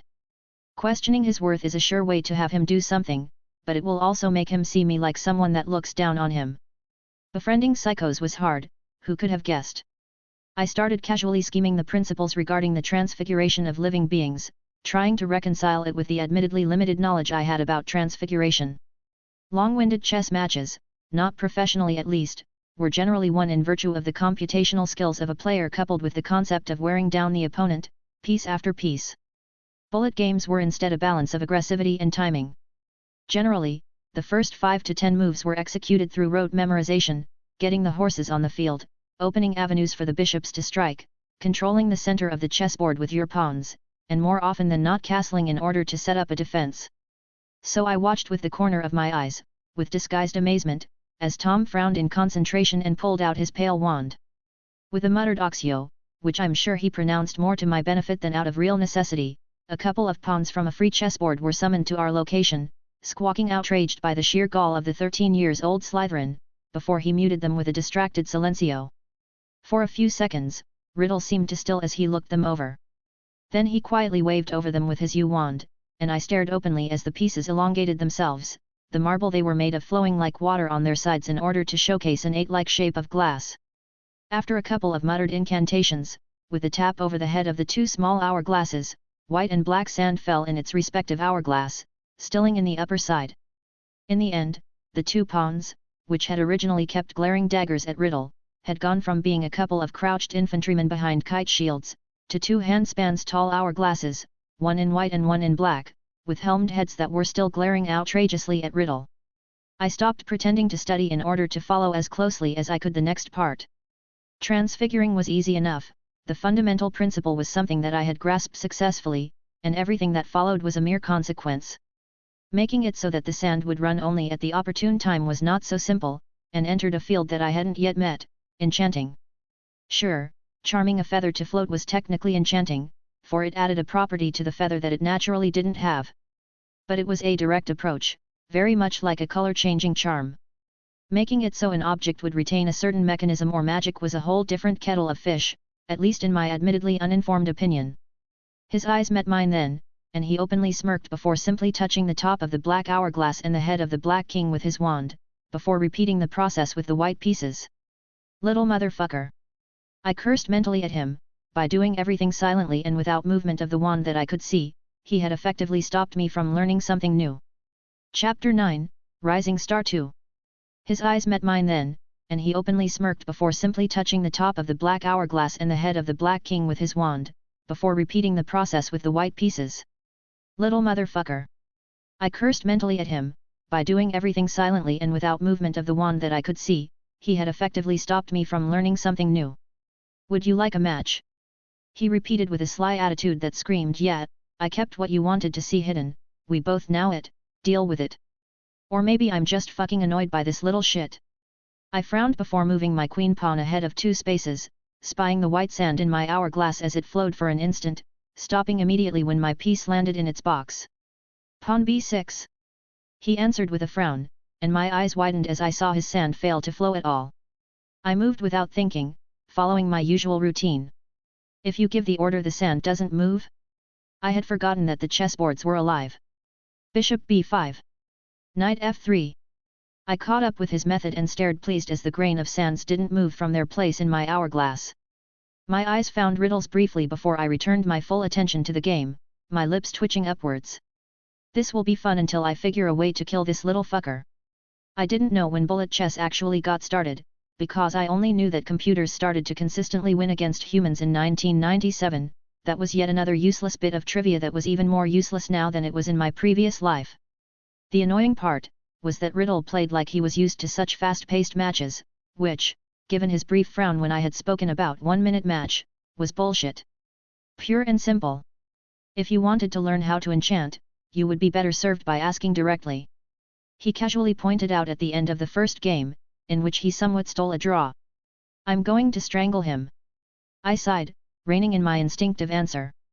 Who knew that planning the death of a 13-year-old wizard would come so instinctively to me? 3 weeks after the beginning of term, Horace Slughorn, Master Podiwunner, Professor of Potions, Head of House Slytherin, General Hedonist, walked at his own pace in a scantily illuminated Hogwarts, his ears peeled and his eyes charmed to pick up, even in the dark, the presence of students out after curfew, while his mind freely roamed from one consideration to another. It wouldn't do to reveal my position with Illumos now, would it? He greatly enjoyed flexing his networking skills. It wasn't like he actually needed those, because at this point in life, he was a reasonably powerful wizard, and if he ever started producing potions to sell could live quite comfortably. He didn't need powerful friends in order to live a life of luxury. But the act of handpicking the brightest of each generation, helping them when they were young and directionless, foretasting the privileges that would come when those pupils started to actually shine in the wider world. He enjoyed boasting of his friends all over the world, he loved the respect and veiled, oblique power that came with having the ear of so many people, and he luxuriated in the simple joys of life. Nicking a few leaves from the greenhouses here and there, occasionally helping the professor of care of magical creatures and thusly ending up with free and fresh ingredients. Reselling the, admittedly few, perfect potions that his students managed to brew. Receiving thanks in a multitude of forms throughout each day of his life. He even enjoyed the occasional detention, a somewhat mean habit of his, but students somewhat were justly served by receiving a little hard talking to. And if he used such occasion to see if the bombastic student had a hidden talent in this or that branch of magic, well, it was a good thing for everyone, wasn't it? Horace had spotted the bright intellect of Tom Riddle within his first month at Hogwarts, and the professor had been since then overjoyed to spy the constant, quiet inquisitive of the talented youth, often wondering if that was what Albus professors had felt when they taught him.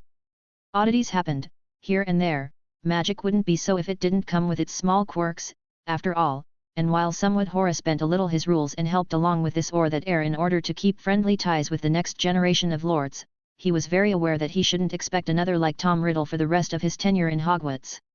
Horace huffed as he strolled across the dark halls of Hogwarts, forcing himself to complete his patrol despite the general distaste he felt for such occupation. That was the very reason why prefects were made, in his opinion at least. Letting young wizards and witches to freely roam at night was an obvious recipe for disaster, that he knew, but it didn't mean that he would enjoy having to wake up before dawn. Sure, he could attend to some potions that were better treated at night that way, or just before breakfast, but it was still murder on his sleep cycle. Oh well, the head of Slytherin House sighed, nothing a small dose of sleeping draught cannot quickly adjust.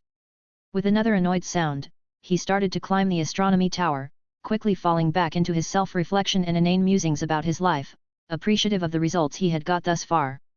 He hadn't dare hope to ever meet another pupil of Tom's caliber, until that uncannily tall first year came along. Rubeus Hagrid. The image of the unreasonably tall Slytherin appeared clear in his mind, shaggy dark hair in a generally unkempt fashion, accompanied by black eyes that seemed ready to devour every snippet of magic he found interesting, failing to hide his sharp mind.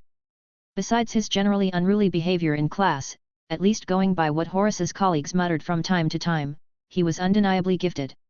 No, gifted was not the correct word, he assimilated the principles behind the working of magic just as fast as he encountered them. Such understanding was clear in all of his essays, which seamlessly brought together different branches of magic. Why, just the week before Horace had the occasion to read one of his astronomy essays, in which Mr. Hagrid had managed to use the symbolism inherent of charms in order to showcase why the phases of the moon were capable of influencing a potion. If only he could write essays of the required length. The potions professor mused, a soft smile curling upwards his lips. For all of his insight, he doesn't seem to be willing to spend any time more than strictly necessary on his essays. He can be awfully concise, and he doesn't bother polishing his coursework. Perhaps it was understandable, the first year was clearly annoyed by the slow pacing of the coursework, and thusly was unwilling to spend much time on topics that he felt he had easily understood. What was unusual was his general disinterest in his grades, which never dipped below acceptable. When Professor Farcy had required Rubeus to write an essay of the proper length, lest he received a failing mark, the cheeky first year simply added a drawing of the mechanism explained in the first half of the parchment, not seeing any need to expand on his words. Horace kept huffing on the staircase until he reached the very top, shaking slightly his head at the few aversion wards that washed ineffectively over his disciplined mind. "Dear me, I hope I'm not interrupting." He started to speak as he opened the door to the top of Hogwarts' tallest tower, expecting to be crashing a secret meeting between randy teenagers, only to be met by something completely different. His casually jovial opening, designated to increase the embarrassment of whoever he spotted, fell into silence while his eyes took in the top of the tower. The stone platform had been freed from the stools and wooden planes over which the students leaned upon in order to chart the skies, and despite the lack of moon in the sky, the light of the stars seemed to shine just a bit too much for it to be natural, showing a memorable student that had been occupying Horace's most recent thoughts.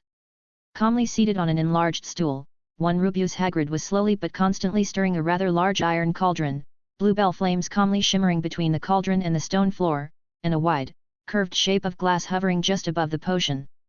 The student's eyes jumped up at the interruption, but he didn't stop his movements. "Good night for a stroll, Professor?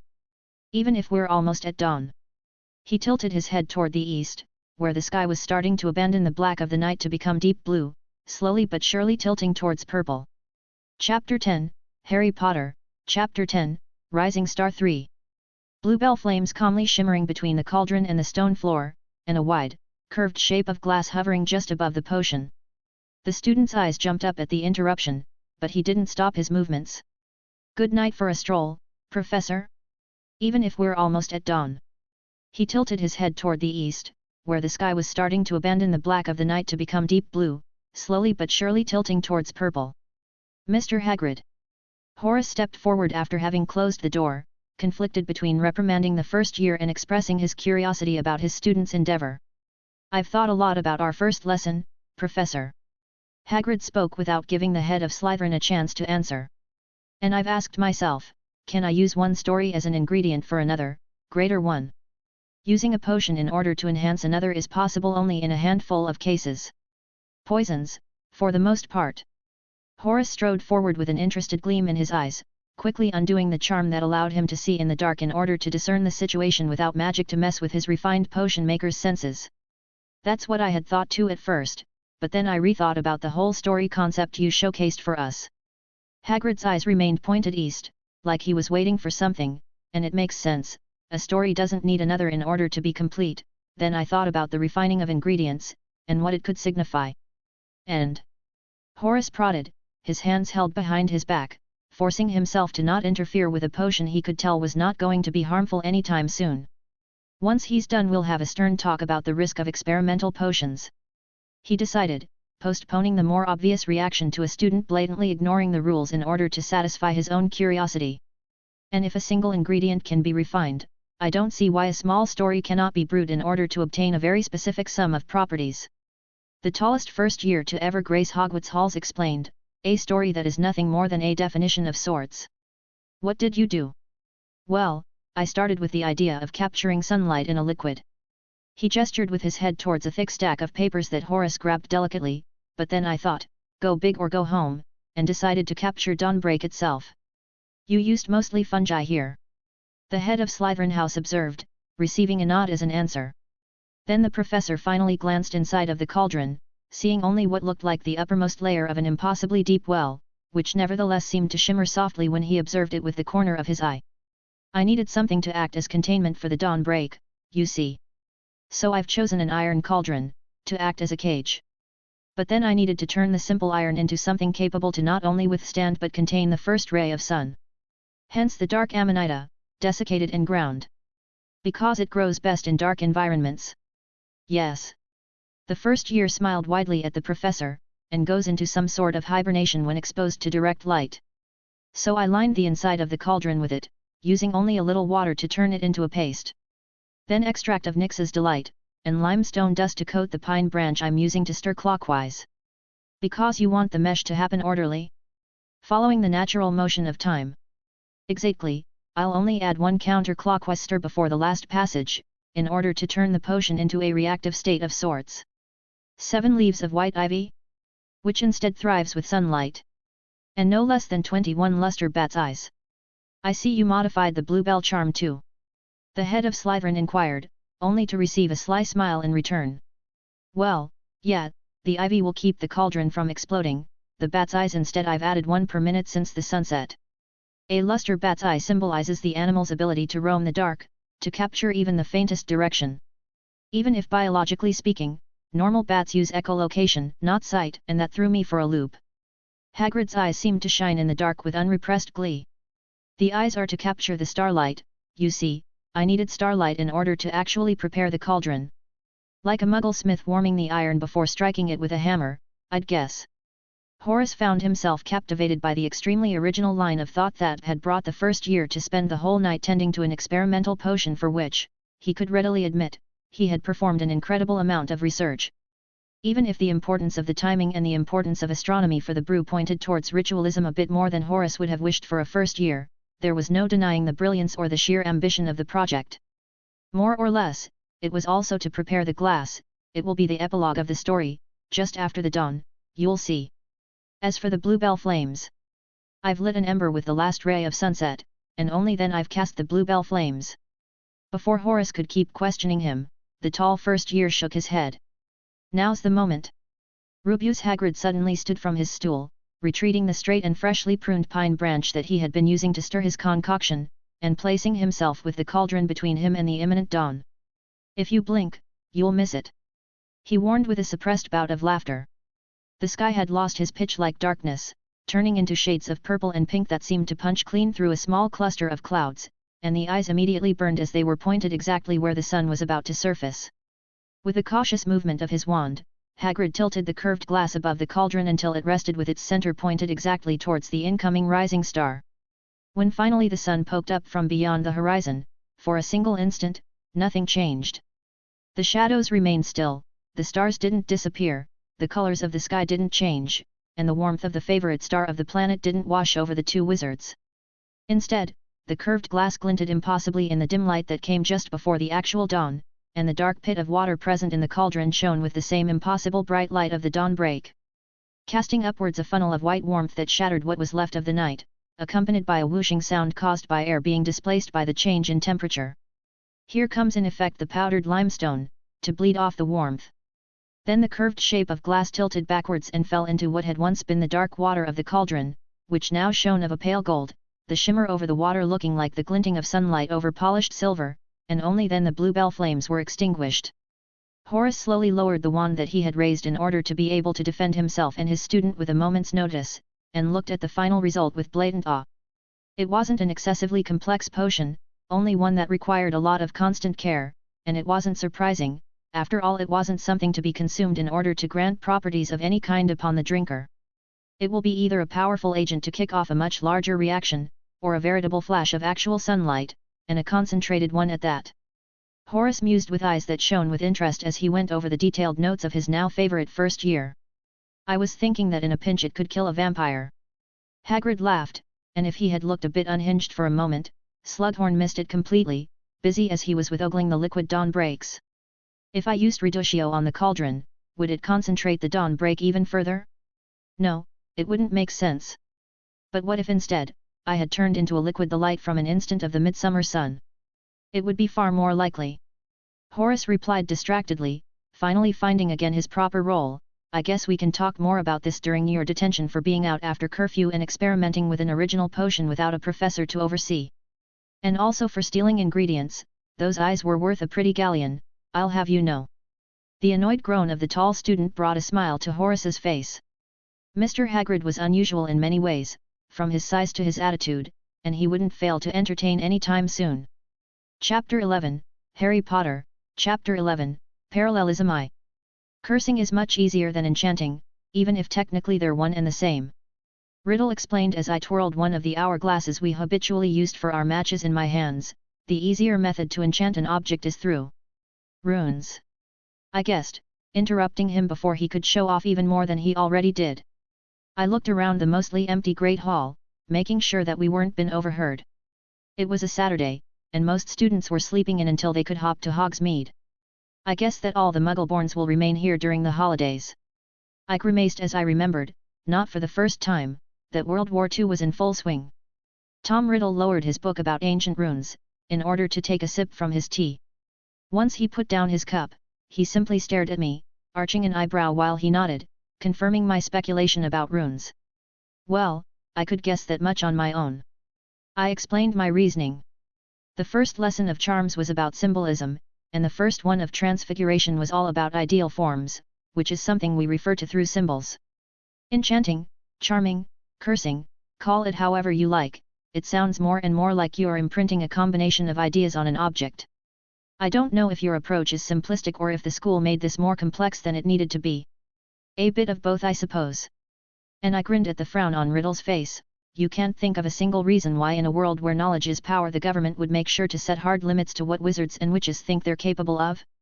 Besides, the very respectable purebloods could hardly lord their ancient grimoires upon the less fortunate if everyone could figure them out through trial and error. You're saying that trial and error is, what exactly? Outlawed, and that we are subtly influenced towards not even trying. You tell me. I shrugged. I find it curious that something as aleatory as magic is strictly separated into categories. Charms, transfigurations, curses, potions. And what about the fact that there isn't a single class about making up your own magic? I tilted my head as I curiously studied Tom.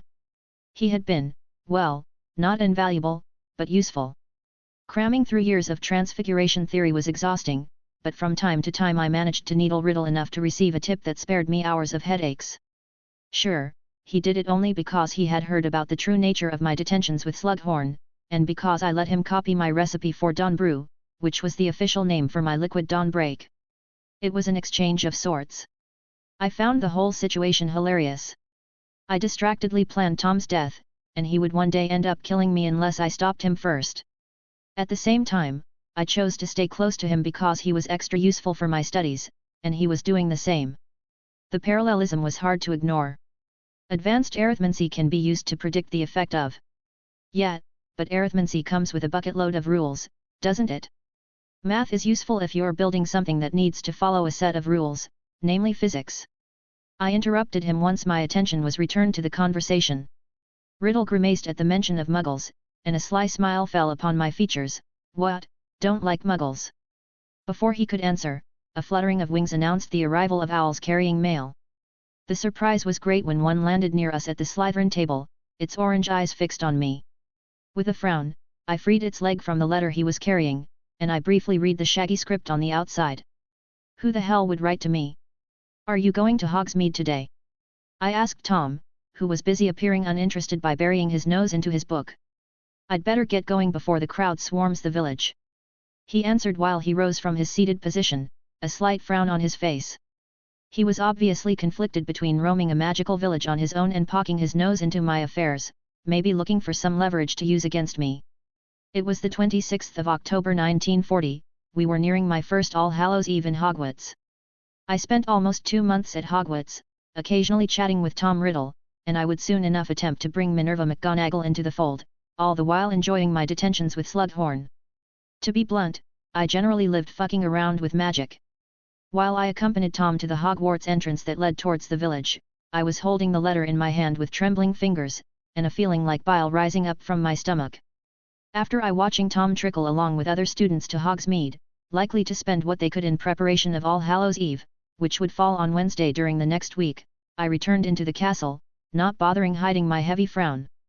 I had been thinking about magic, not really focusing on my preventive mission of killing Tom, deciding that it would be much easier to simply break his neck in the summer and toss him somewhere during the bombing of London. And to my great dismay, I had somewhat forgotten that shit was going around beyond the stone walls of Hogwarts. In particular, I had completely forgotten that Hagrid had a father.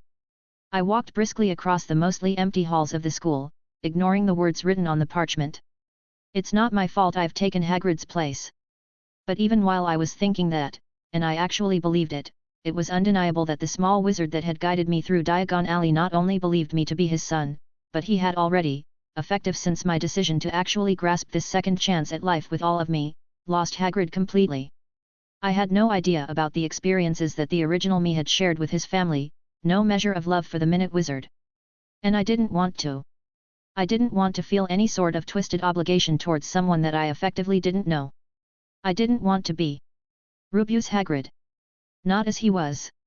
There is nothing wrong with being a kind, if dumb, soul.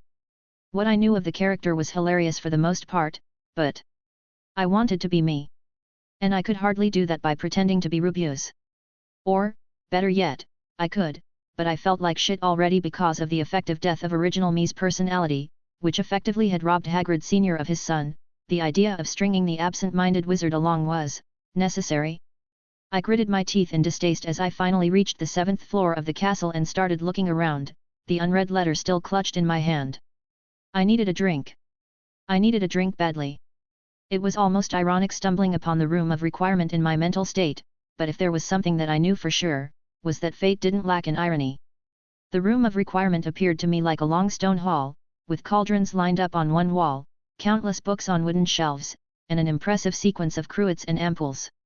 Might as well learn how to brew my alcohol, I'm sure as hell going to need it. I thought with a shuddering breath as I dropped my father's letter on the nearest bench, letting once more the wonder for magic take me over so that I could ignore the very real problem that wasn't going to disappear with a wave of my wand. I could even loot the room of hidden things before Tom uses it to hide. My mind spluttered and my thought died down before I could open the first book about brewing alcoholic beverages. He hasn't recovered the diadem yet. I spoke out loud, my eyes staring unseeingly into the room. I have a concrete objective now. I nodded to myself. That Tom would end up a Dark Lord was impossible, since I was going to kill him in this OR the following summer at the last est. But in any case, a priceless artifact that nobody knew anything about was somewhere in a forest in Albania, ready for the taking. Nobody would hunt me if I succeeded, and whatever enchantment it held, it should make any and all my efforts in learning magic much easier. Chapter 12, Harry Potter, Chapter 12, Parallelism 2. I have a concrete objective now. I nodded to myself. That Tom would end up a Dark Lord was impossible, since I was going to kill him in this OR the following summer at the last est. But in any case, a priceless artifact that nobody knew anything about was somewhere in a forest in Albania, ready for the taking. Nobody would hunt me if I succeeded, and whatever enchantment it held, it should make any and all my efforts in learning magic much easier. Minerva McGonagall was a proud Gryffindor witch. Singularly talented in the field of transfiguration, and extremely capable in all of her subjects at the Hogwarts School of Witchcraft and Wizardry, she was curious and had a temper that matched her Scottish roots. She forced herself to suppress her instinctive Gaelic insults when her temper rose, and carefully chose her words in order to not let out her Scottish blur when she spoke. Minerva McGonagall was a no-nonsense person, and thusly she tended to ignore both the rumour mill and any other insult that did not reach her ears directly. Sure, when she was provoked, she didn't hesitate to make her stand clear, either by trading insults with her dim-witted opponents or by her wand. Yet, she remembered how the school had talked about her in her first year, and she had been righteously proud of that. Then, in her second year she heard the same talks about another prodigy, this time a first-year Slytherin. And with that turn of the rumour mill, she stopped paying attention to whispers about supremely talented students, realizing that there was one in every year. At the end of the first week, after she had managed to settle into a tentative rhythm now that she had to follow the directions of the new Quidditch captain, and only after she had prepared a study plan in order to be ready for the O.W.L.S. the following year, she had allowed herself to read the first topic that caught her interest in the library. From time to time, she found relaxing to sit in the quiet of the library, enjoying her research and the almost holy ambience of the vast hall. The smell of books, the creaking of parchment, the heavy presence of the wooden shelves. When her solitude was broken by a pesky first year, and Slytherin at that, she had no intention whatsoever to let him associate with her. Then, while he showcased a skill that most certainly didn't belong with someone of his age bracket, she remembered that the rumour mill of the school was already aflame with mentions of yet another prodigy. Minerva McGonagall was easily the most talented witch of her year. But she didn't let that little tidbit of information go to her head. There were many others just as talented, if not more, than her. In fact, she had in insight realized that there was a best student of the year every year. And that had killed much of the hype in her eyes. Still, that didn't mean that she was letting an 11-year-old child hang around her coattails just because she had once been in his shoes. He had looked her up specifically for her skill with transfiguration. It was obvious with his blatant praise of her skill, but she didn't have time to waste. She had reached the top on her own. If the unnaturally tall kid wanted the same, he could use his own 2 legs to walk that path. So, she casually distracted him from his silly Slytherin scam by promising what he wanted in exchange for him to not slow her down. Which, considering the years she had on him, was an obstacle impossible to pass. This is a waste of time. The exasperated hiss came from just beyond the row of shelves, only to be dismissed by a nonchalant snort. Minerva blinked, trying to figure out where she had already heard that particular voice, which seemed to have lost its usually smooth veneer in order to turn scathing. It's not. Besides, if I didn't drag you around in order to experiment a bit, you'll never make any friends. The quiet tenor of the 11-year-old Slytherin that Minerva had sent chasing the end of the rainbow in order to be left alone sounded across the shelves. I don't need friends. Minerva's lips turned down when she understood that the voices were sounding closer and closer to her usual spot in the library, and her brow furrowed since she hadn't actually considered what would happen if the talented first year actually took her up on her challenge and barreled through the theory of the first 4 years of transfiguration.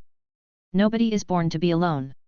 The reprimand came in a rumbling tone that did nothing to hide the amusement that Minerva knew was shining into Hagrid's eyes, which were likely to shine even brighter when the other Slytherin muttered some uncomplimentary words under his breath. Preposterous. Since their first meeting at the end of the first week, in which she had admittedly been fascinated by the cerebral application of transfiguration, Rubeus Hagrid hadn't bothered her even once. She had hoped that using his own pride against him would be enough to be left alone. Never she had actually considered the possibility that a first year could catch up with her, never mind in less than 3 months. Spare me your bottom of the bottle wisdom, Hagrid. I'll have you know that at the bottom of my bottles there is much more than conventional wisdom, thank you very much. The lower voice turned almost taunting then. I'm still envious of your surname by the way. Riddle sounds much more wizardry than Hagrid. What the hell is my surname supposed to mean? Does it indicate some sort of occupation of a clan long lost? Did my forefathers hunt hags as a sport? It's demeaning. Well, hello Minerva. A not-so-hushed whisper made the witch raise her head with exasperation already written on her face. Her lips thinned into a single line when she spotted the owner of the voice, and if possible, they thinned, even more, when her eyes landed on the other wizard that accompanied the unusually large first-year Slytherin. Oh no, now there are actually 2 of them.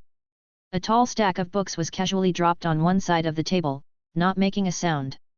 Minerva's eye catched the flash of a white wand being holstered once more by the hands of a well-known third year, who was rolling his eyes at Hagrid's carelessness. Try to not get us thrown out of the library by mistreating the tomes. The reprimand was grossly ignored. Well, allow me to introduce you to. The not-so-hushed whisper came with a beaming smile from Hagrid. Tom Riddle, this is Miss McGonagall. Riddle cut off his companion with a stiff nod. I'm aware. You know each other. Hagrid's question caused Minerva to huff in irritation. Of course, they knew each other. Or at least, of course, she knew of Tom Riddle. The only third year allowed into the Slug Club, where he conducted himself with a brilliance that left people looking for an important ancestry. Not that she enjoyed the Slug Club whatsoever, she tried to avoid it any time she could. Brown-nosing and bootlicking obviously wasn't for her. But she couldn't always say no.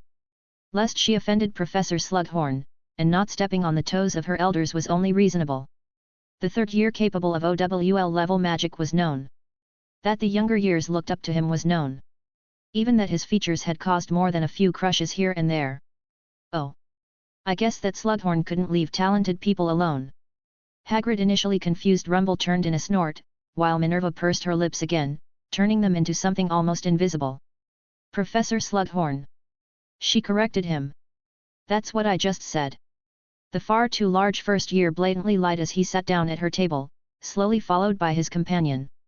I apologize for his rudeness. Riddle inclined his head towards the Gryffindor witch in an empty gesture of platitude. At least one of the two has the good grace to attempt to be courteous. Minerva thought sardonically. Chapter 13, Harry Potter, Chapter 13, Parallelism 3. Professor Slughorn. She corrected him. That's what I just said. The far too large first year blatantly lied as he sat down at her table, slowly followed by his companion. I apologize for his rudeness. Riddle inclined his head towards the Gryffindor witch in an empty gesture of platitude. At least one of the two has the good grace to attempt to be courteous. Minerva thought sardonically. Bah, we've got no time to waste on formalities. Hagrid's large hand waved irritatedly in the air. Sorry if it took so long to get to fourth year transfiguration, but we got sidetracked with enchanting.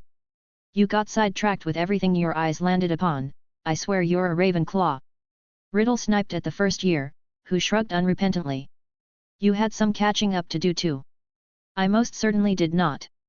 We both know that you wouldn't be near me if you didn't find my approach to magic interesting. Hagrid snorted dismissively, returning his attention to the Gryffindor witch. During that exchange, Minerva's eyes landed on the stack of books, and her eyebrows rose into her forehead. Animagus? You want to become an animagus? I want to research how it's done. Hagrid shook his head while Riddle's lips curled in distaste. I have no interest in becoming an animal. And it's largely useless unless you have a form that makes you capable of blending in, like a tabby cat. Hagrid nodded his assent, and distinctive signs carry over with the transformation, so whatever animal I'd end up being would be too large to be natural. Can we get on with it without having to listen to your rambling? Riddle redirected the conversation before Minerva had a chance to protest. Becoming an animagus is extremely difficult, and the magic is fascinating. How dare they dismiss it so easily? Does this tome come from the restricted section? Minerva asked while she flipped open a leather-bound tome titled The Shape Within. She had never found it in her previous casual attempt to learn something about the animagus magic. Sluggy does so love a driven student. Professor Slughorn. Riddle corrected the far too tall student with a tired sigh, letting Minerva free to have her eager eyes roam over the pages. An animagus can turn into a single animal form without a wand or other instruments, retaining his wits despite the obvious inability of the animal to house a human brain. My first question is this: where do the wizard's clothes go when he's an animal? Hagrid's voice made Minerva's head tilt towards the two wizards that had boldly invaded her private space. That's why you want to study this? You want, what exactly? A personal pocket only you can reach. Riddle's expression went from one politely hiding irritation to pure eagerness. His head snapping towards the stack of books like they held the key to everything he had ever wanted. I knew that you'd be interested. Minerva is a genius at transfiguration and does well all across the board. You, and my approach to magic is almost always new. This friendship will bring us far. Minerva's eyes snapped up at the mention of friendship while Riddle was suddenly busy skimming the books, his eyes moving quickly from one line to another. Does your presence here imply that you have covered 4 years of transfiguration theory in less than 3 months? She asked, suddenly remembering the condition she had placed in order to free herself from being pestered by the first-year Slytherin. Understanding the theory and doing are two different things. My mind grasps concepts faster than most, and Tom's brilliance can hardly be denied. He pointed me in the right direction the few times I've stumbled. But in my defense, studying only theory makes it challenging to understand everything without having confirmation from my spells. He makes the most beautiful daggers out of needles. Riddle, no, Tom commented as he turned a page, his eyes never stopping from seeking anything worthy of note. Minerva's eyes widened despite her attempt to appear unfazed. She studied alone. She always did. From time to time she joined other people from her house to write essays, but that was it. Most Gryffindors could hardly be bothered with research in the library for the sake of research. And while she had a few acquaintances in Ravenclaw, she found their constant dedication to study dull. They followed the curriculum almost obsessively, and while that allowed them a leg up in class, it hardly made sense in Minerva's eyes. They were going to learn the curriculum from a professor, why spend your free time on something that you'll get to learn anyway eventually? And now that she was a 4th year, her role as the best chaser on the Gryffindor team undisputed, her place at the top of her year unquestioned, only now she met people to share her passion for research with? About the MC. There is only so much original shit I can pull off when there isn't a mad fucker roaming the school. So most of the conflict going on at this level will be about, ugh, I can't believe this, feelings. No matter how determined you are, after a life spent as a muggle you'll get swindled by magic too, so no, Hagrid hasn't figured out a plan to kill Tom yet. But Voldy is just 13 years old here, what could go wrong by waiting a while still? It's hard to properly convey how the MC actually feels. He's happy for this chance at a life of magic, but he knows that he basically killed the real Hagrid. For all intents and purposes, Hagrid's dad has lost a son, and being somewhat loony, that's the only reason I can find for someone to have sex with a giant, he has not noticed in their month of convivence. In his shoes, you'd be more than willing to simply distance yourself from a family member that you don't know as such. But that doesn't mean that you don't feel bad for such a family member. Chapter 14, Harry Potter, Chapter 14, Base I. In the middle of the night, I awoke with a tortured groan that perfectly managed to encapsulate the sheer agony that my sleep cycle currently represented. In the dark of my room, with my eyes still closed and encrusted with sleep, my hand fumbled on my nightstand until I found a vial that I had previously prepared, and before I could snuggle once more into the heavy, warm blankets, I uncorked it and downed its contents. Just as the last drop was gulped down, a crisp coolness seemed to surge through my body, and I felt as if I had just splashed my face with fresh spring water, and my body shivered with unexpressed energy. Potions are awesome. I smiled to myself as I tossed the covers away from myself and stood, grimacing for an instant as my bare feet landed on the chilly stone of the floor. My fingers found then my wand, and I expertly cast a Lumos. The white light washed coldly and unfeeling over my room, shining upon the few adjustments I had made since my second week into the castle. The small desk had been transfigured into a tall bookshelf, where all of my books rested quietly, while the small chair I had once eyed mistrustfully was now a comfy armchair large enough to host me.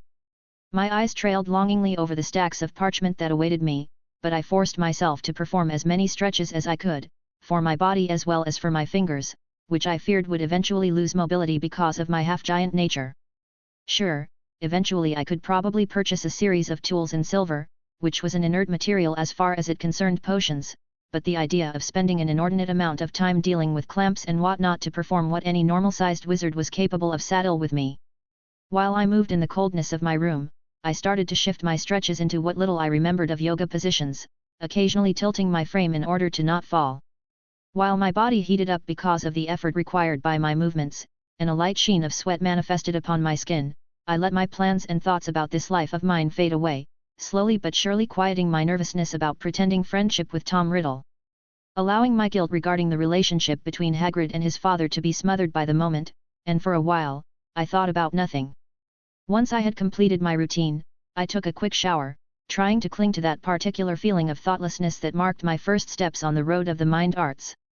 While the exact mechanics of magic were simply not explained in the books I had read in my previous life, almost everything I remembered about the world was on par with my meta-knowledge, so I had decided that until I managed to figure out how to trick Slughorn into teaching me occlumency without him peering into my head, I would try to empty my mind, as Snape would one day tell to Harry Potter.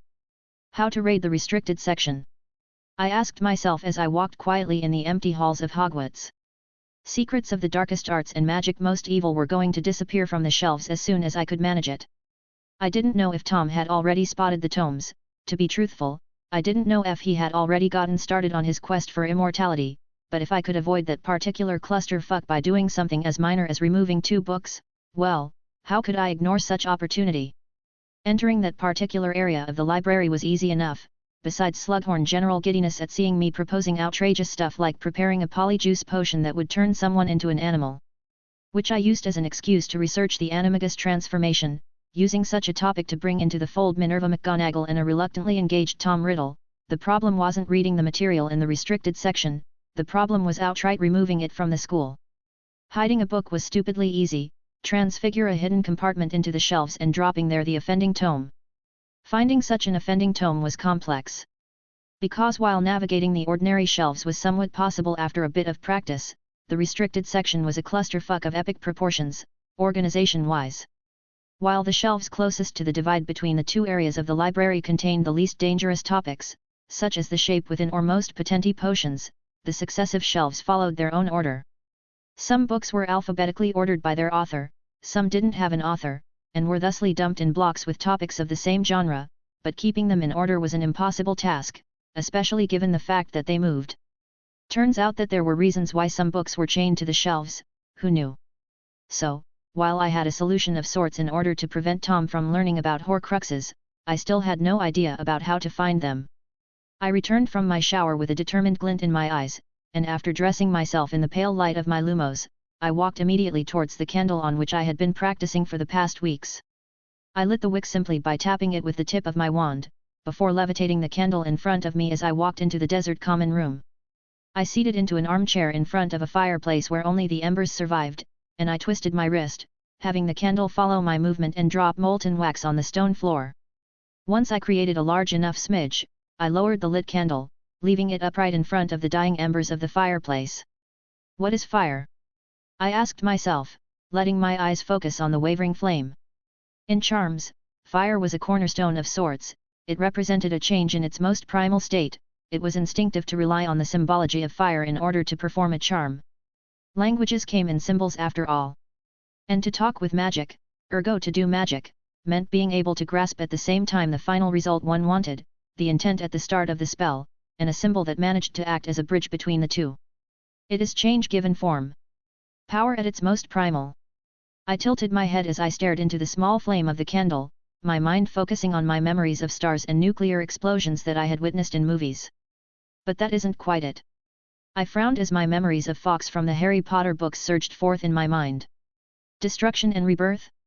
Incendio works well enough, I guess. I muttered as my perspective of fire slowly shifted until I could see into the small candle's flame both the shining sun, the reassuring lit hearth, and the wavering licks of flame that attempted to chase away the dark. Chapter 15, Harry Potter, Chapter 15, Base 2. Incendio works well enough, I guess. I muttered as my perspective of fire slowly shifted until I could see into the small candle's flame both the shining sun, the reassuring lit hearth, and the wavering licks of flame that attempted to chase away the dark. Symbols had no meanings on their own. What did a dragon understand of symbols? Nothing. The dragon understood the rage and the erasing of the opponent that threatened its territory. What did phoenixes understand of fire? They died in it and were born from it, but there was no symbol to act as a buffer between the creature and the magic, for they didn't need it. Wizardkind needed symbols in order to apply any kind of controlled magic to the world around them, be they spoke, gestured, or simply thought. But it was the caster that gave meaning to the symbol, and the understanding of the meaning that gave power to the spell. So, while I easily used the symbolism of fire in order to cast charms, in particular, the aspect of fire that stood for change, what symbol was I going to use for fire itself? Fire was easy, if vast, to understand. And any scientific notion that I had about it wasn't going to help. I was lucky enough that I could take as face value that magic and physics were simply separated. An exothermic chemical reaction? Useless labels when it came to magic. Fire was hunger, and light, and warmth, and scorching heat, and complete change. It was energy, and killer, and life-giver. Fire was a multitude of things, each with its meaning, each worthy of its own symbol. Without a word, I lifted my wand, keeping the symbolism clear in my head, the multitude of meanings that I could grasp present in my mind as a lit flame themselves, each turning into another and yet staying the same. For fire was fire, no matter if it was scorching sun or warm hearth, and I pointed the length of holly towards the candle that had by then burned half of its length. With a ripple through the air, the flame on the wick spread like a folding fan, a curtain fluttering outwards on invisible wisps of air, until the quiet cover of flames landed over the embers of the fireplace, and there they remained. Where before there was a lit candle in front of an almost empty fireplace, now the candle was no longer lit, and the dying embers and warm ashes were akin to a stretch of lush greenery, where each blade of grass was a single, gently waving flame. Then I blinked, and the shift in perspective that had allowed me to grasp the concept of fire left me while the world righted itself once more, and everything looked ordinary, except for the small carpet of flames that remained in the fireplace, giving off more warmth than they should have been able to. What the fuck did I just do? I remained seated for a while, trying to grasp again the sense of detached understanding I had previously achieved, only to fall short of it when I heard shuffling and quiet noises from the doors that led to the dormitories. When I tilted my eyes towards one of the clocks resting against the walls, I simply rose from my seat. Breakfast would start soon, and curfew consigned students to their common rooms only until 7 a.m. I had just the time for a jump in the library before stuffing my gob with the divine food provided by house elves. Maybe I'll nap before the start of lessons. I thought as I lumbered out of the common room, feeling tiredness that weighted heavily over my eyelids. What are 2 Slytherin wizards and 1 Gryffindor witch doing in the middle of the night in deserted corridor? I asked, barely restraining a guffawing laugh. I hope you have an answer, because you're the one that dragged us in this foolishness. Riddle snarked from behind me as we completed another floor of stairs and reached the 4th floor. Yeah, I do, but I wanted to remark how this situation looks like the beginning of a raunchy joke. Must you be so uncouth? Why are we doing this at night again? Minerva's voice cut my laughter before I could properly reply to Tom Riddle's quiet distaste for anything related to socializing. Because secrets don't belong to the day, and symbols are important in magic. I tossed out in the air my random-ass answer, knowingly teasing my 2 companions. That's not what Professor Farsi meant. If you say so, Riddle. Yet, you couldn't resist and now you're here. I shrugged uncaringly as we kept walking. Must you be so aggravating, Hagrid? Why yes. Yes, I must. Can we get on with this blatant and unnecessary violation of the rules? The Gryffindor witch snapped at us, her wand held loftily in front of her in order to shine light in the dark hallways of the school. Oh, Minerva, don't deny that your Gryffindor self is enjoying this. And why do you call each other with your surnames but I'm called by my first name? That would be because you're a beautiful witch with a beautiful name. I quipped, before turning towards my fellow Slytherin. See that, Riddle? That's how you woo a witch. How dare you? The spluttering reaction of Minerva almost covered the huff of irritation from Riddle, who spoke. I don't need to woo anyone, thank you. Take it easy, Minerva, we may be walking in the dark, but I can feel the heat of your blushing from here. And Riddle, you really should get yourself a date. Why, take Minerva here for example. I quickened my steps once I found that we were nearing my objective. We're not having this conversation. Minerva's stinging hex rippled ineffectively over my left shoulder, stealing a smile out of me. I quite agree. If I wasn't here to amuse myself, both of you would probably spend all your time studying on your own. That has never been a problem.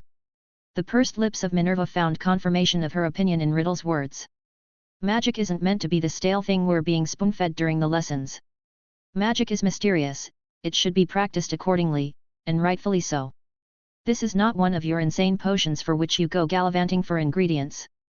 Now that I think about it, how did you 2 know where Gryffindor's common room was? The Gryffindor witch asked. That's surprisingly easy, think about the most hideous hiding entrance in one of the most over-the-top areas of the castle. The fat lady is a... Minerva started to defend the portrait that hid her common room only for me to interrupt her. Snore, let's focus on magic now.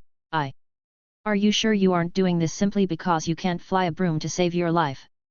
Riddle's voice tried ineffectively to tease me enough to reveal the real purpose of our nightly excursion, receiving only a sly glance for his effort. It's not that I can't fly a broom, it's that I'm too heavy for it. I ignored the teasing. I could string a couple of brooms together in order to keep me afloat, but I'd much prefer to find my own solution to flight. Broomless flight. Minerva seemed to look at me like I was mad. I sometimes forget that you're a Slytherin. And what do you think I am when you forget the green and silver on my tie? A madman. Fair enough.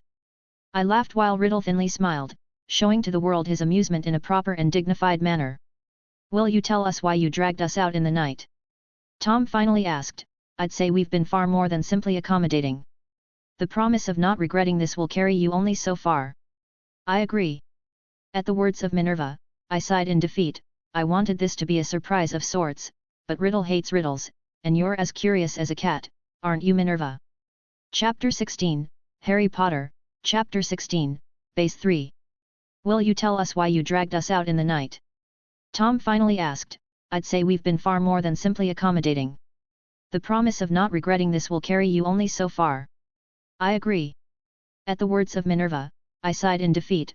I wanted this to be a surprise of sorts, but Riddle hates riddles, and you're as curious as a cat, aren't you, Minerva? We turned left into yet another deserted hallway and I came to a stop. On my left, the wall of the long corridor sported a wide succession of leaded windows that pointed southwest, showing us the moon as she began her descent towards the horizon. The sight the windows allowed us included a large stretch of the Hogwarts grounds, with the Forbidden Forest north side and one stretch of the Black Lake just beyond a small hill where I supposed one day would host a certain whomping willow. Suddenly I stopped, and opened the tall double doors on my right, revealing a quite large room that rested under an inch of dust, I want us to raise walls on the opposite sides of this corridor, and turn this whole thing in a private common room of sorts. The room that I showed them was half as large as the Great Hall, and I had discovered it by chance a couple of months prior, hiding behind a tapestry that Pix the poltergeist, of all people, had once hung in front of the doors, eventually forgetting completely about it. That's why you've been levitating those boulders from the Black Lake.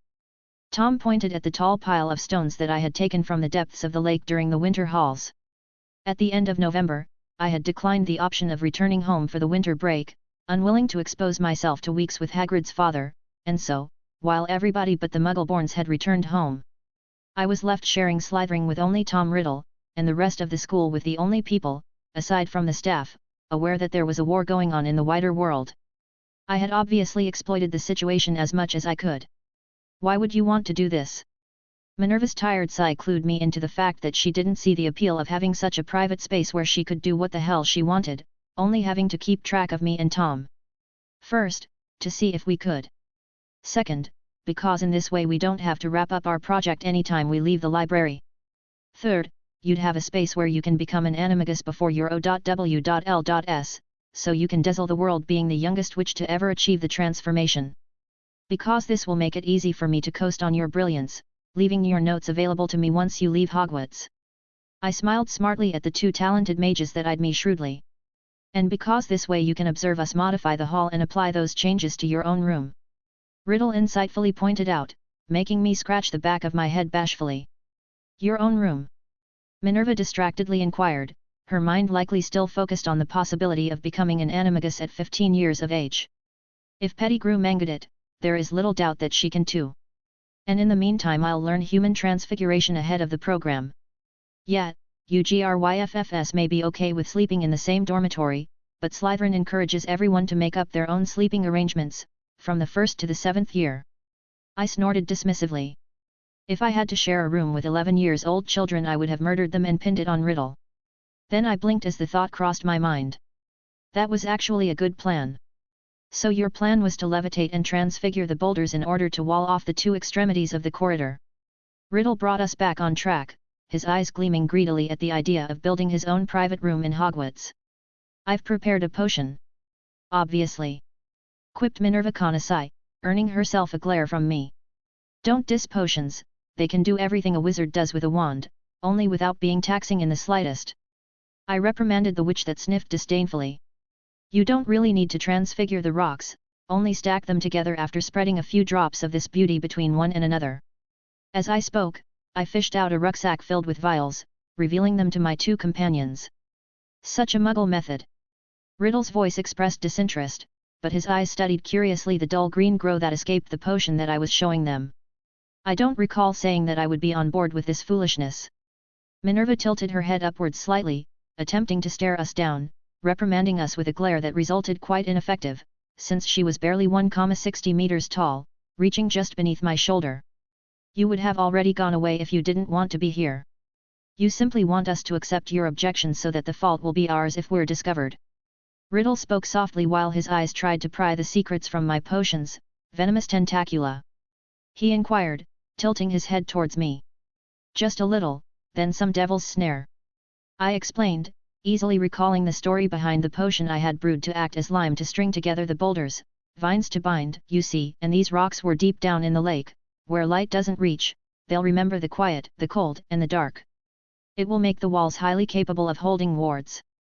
My fellow Slytherin idly commented, his fingers twitching as if he was barely restraining himself from getting to work. What about the doors? Minerva inquired, finally dropping her reluctant act. I simply pointed at the two largest boulders I had found, each measuring roughly around 4x3x2 meters 3, if we place them at the center of the wall, then you can transfigure a door on the surface, and a lock of some sort. But that's more something that you need to work out with Riddle. Why me? The heir of Slytherin arched an eyebrow, knowingly setting himself up to be recognized as the best with wards. Because of reasons that everybody already knows, Tom. Minerva rolled her eyes. It seems to me that Rubeus is going to do very little to help. Hey, I did the grunt work and the planning. I protested, whipping out my wand in order to cast a lumos that shone forcefully in the room, revealing a cluster of furnishings that I had lifted from the room of requirement on every weekend that Riddle spent in Hogsmeade. And I've set up a bathroom in the next room of the corridor. bath, toilets, showers, even a sauna. I'm planning to add a colorful leaded window, but I haven't had the time to learn how to make one. Why do you know how to set up a toilet? Riddle blurted out in surprise, eyeing me like I had two heads. So that when I go gallivanting around the world I don't have to shit in bushes. Because I was curious about how plumbing and magic interacted. And a bathroom in which I'm sure a basilisk cannot pop out from a toilet sounded like a good idea. It's more likely that you've picked the wrong book from the library, but didn't want to look like a fool by not using it. Minerva outright laughed at me, but her expression was actually interested now. I guess the idea of a personal bath is enough to completely sway her. It's nothing glamorous for now, the bath takes 6 hours in order to be filled with water, and I still have to enchant the taps. I'll probably prepare a coating in order to keep the tiles bright, or I'll outright plan out a mosaic with some runes on it. I shook my hands in the direction of my companions. How do we avoid being spotted by the prefects or the professors? Riddle, apparently sold on my plan of stealing for ourselves this unused section of the castle, started to tilt one vial of my potion this and that way, studying how the light of our lumos seemed to disappear into it. Luckily, tonight is Slughorn's turn. Professor Slughorn. Minerva interrupted me, making me frown. Sluggy. I stated firmly, just to tweak her nose, tonight is Sluggy's turn to be the professor walking around, and the prefect's rounds have washed over this area just after curfew. Tomorrow is a Saturday, people will sleep in, nobody will notice if we're not around. Riddle nodded thoughtfully, we should set up the walls and the notice me not before morning, then we can build upon them. No blood. I wiggled my index at him. Once we're gone from Hogwarts, it would be great if this room could pass to the next brightest wizard or witch in the castle. And our heirs. He countered. If our heirs are not capable of distinguishing themselves magically, then they don't deserve whatever we manage to leave behind. Minerva returned from her inspection of the closest stack of boulders. And I feel that I need to point out that your ambition is going out of control. You're not the founders. Only because we haven't founded anything yet. Riddle's charming smile was infectious, and for a second, I imagined how I would go about founding my own school. Something like a university for magic? No, a whole village in which only the brightest are admitted? I banished the thought from my mind before it could spiral out of control. Let's start small, shall we? Namely, with the walls. I don't want to write down lesson upon lesson. I don't want to be repetitive showing different potions, and I don't want Hagrid to become the next Merlin less than 1 year into his schooling, so there is a lot of skipping between a relevant interaction and another. Since I'm not using the magical core route for this FIC, I felt that it didn't make sense to have transfigurations fade on their own. Still, as I've hinted in the 3rd chapter, there must be a difference between a real parrot and a transfigured one, otherwise, people would actually simply eat what they conjure or transfigure. Multiplying food is okay, making it out of nowhere isn't. So, I'm bringing forth the implications of the first lesson with Dumbledore, transfiguration only changes the shape. And all things transfigured are lesser than their equivalent, otherwise people would transfigure gold and fuck the goblins. Don't get me started on the fictions in which for some magical reason, read author's convenience, some shit can't happen. Even so, talking to you about how Hagrid set up a toilet using magic seems kind of boring. Really, there are pipes in the castle, how difficult can it be to use magic to add to them? I preferred showing off a part of the magic of understanding symbolism with the MC playing with fire, I found it more meaningful. Chapter 17, Harry Potter, Chapter 17, Summer's Prelude. Minerva had declined to face the return trip in my carriage, preferring to spend time with her housemates, while Tom had decided to attend to some Slytherin power play that I didn't care about with his fellow third years, leaving me pretty much on my own. Not that I cared. Not at all. Fucking hell, this train ride is boring. I thought bitterly as I lowered one of the books that I had unrepentantly nicked from the library. My large hands caressed the cover of the standard books of spells, grade 1, that I had replaced the original tome's cover with. Diffindo, Reparo, Ingorgio, and Reductio. I sang to myself, recalling the sequence of events that allowed me to steal this particular kind of knowledge. The Scottish Highlands flashed outside the window, letting inside of the compartment large swathes of summer sunlight, which never failed to bring me a smile, since it reminded me of the several brews that I had managed to turn some form of light into. That, along with the creation of the Runda, our secret room, had largely been the reason why I hadn't simply blasted my way through the curriculum of the first 5 years of all of my subjects. That, and Tom and Minerva's company. I reluctantly admitted to myself. While my initial purpose had been riding the talent of the Gryffindor witch and the Slytherin wizard, I had to admit that having someone that faced magic with the same ingenuity, if only occasionally, and the same spark of genius, more often than not. Sure as hell the end-of-year exams hadn't been what pushed me to study. No, while obtaining among the highest marks of my years in Dada and astronomy, while outright humiliating my peers in potions, charms, transfiguration, and herbology, had been somewhat entertaining, I learned a wide array of stuff mostly because of my shared projects with Tom and Minerva.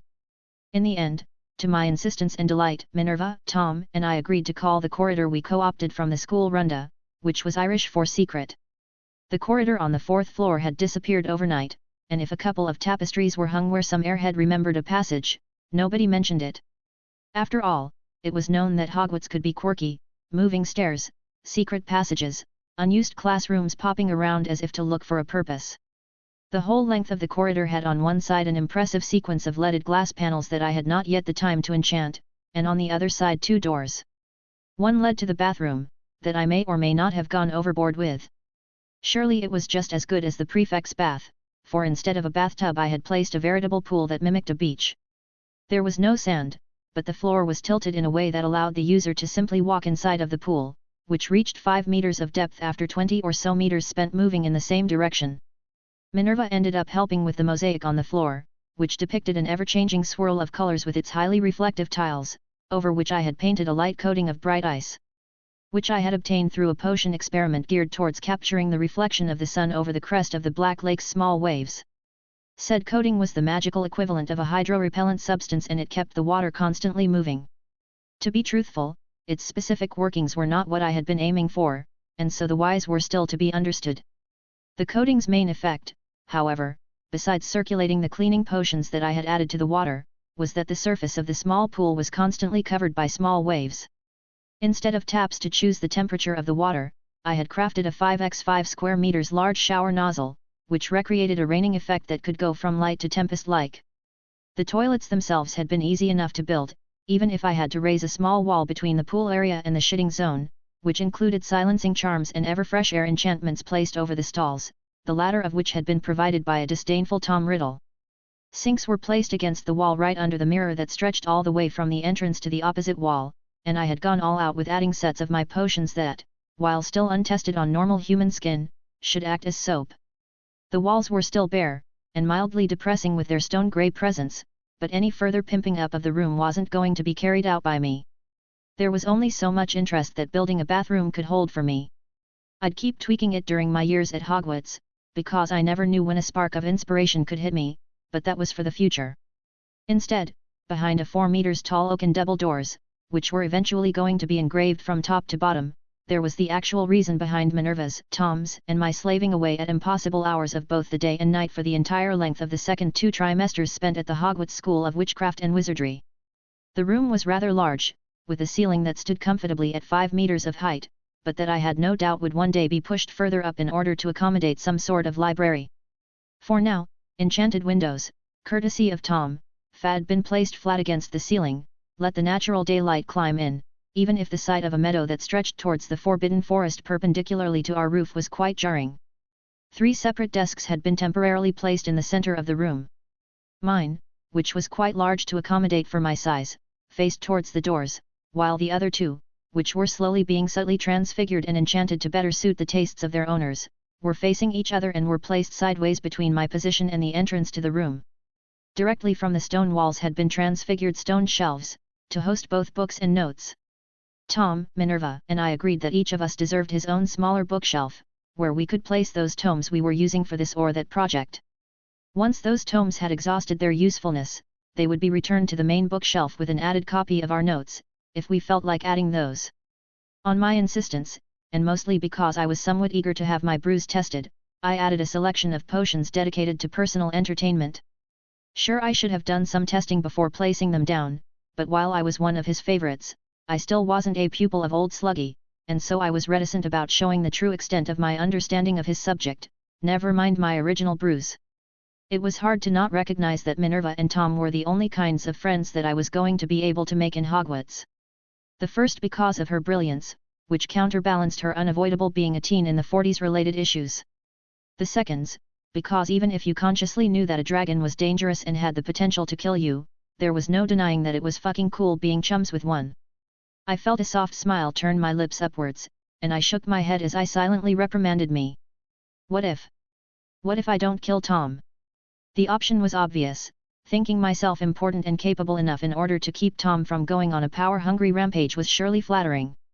But if I failed I would end up telling myself I told you so in an extremely condescending tone.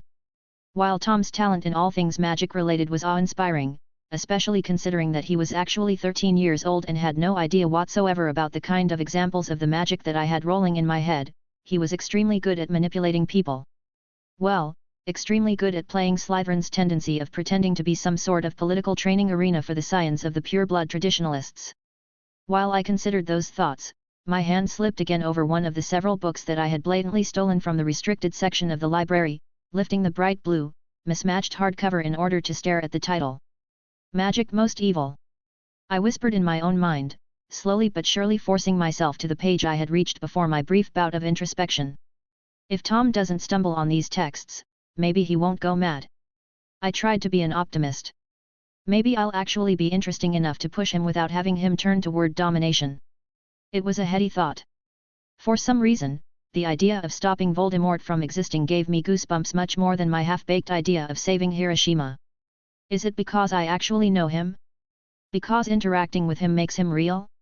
I needed to travel, I needed to see this world of mine without walls to keep me safe, without historians and interpreters to tell me in which direction the events should flow.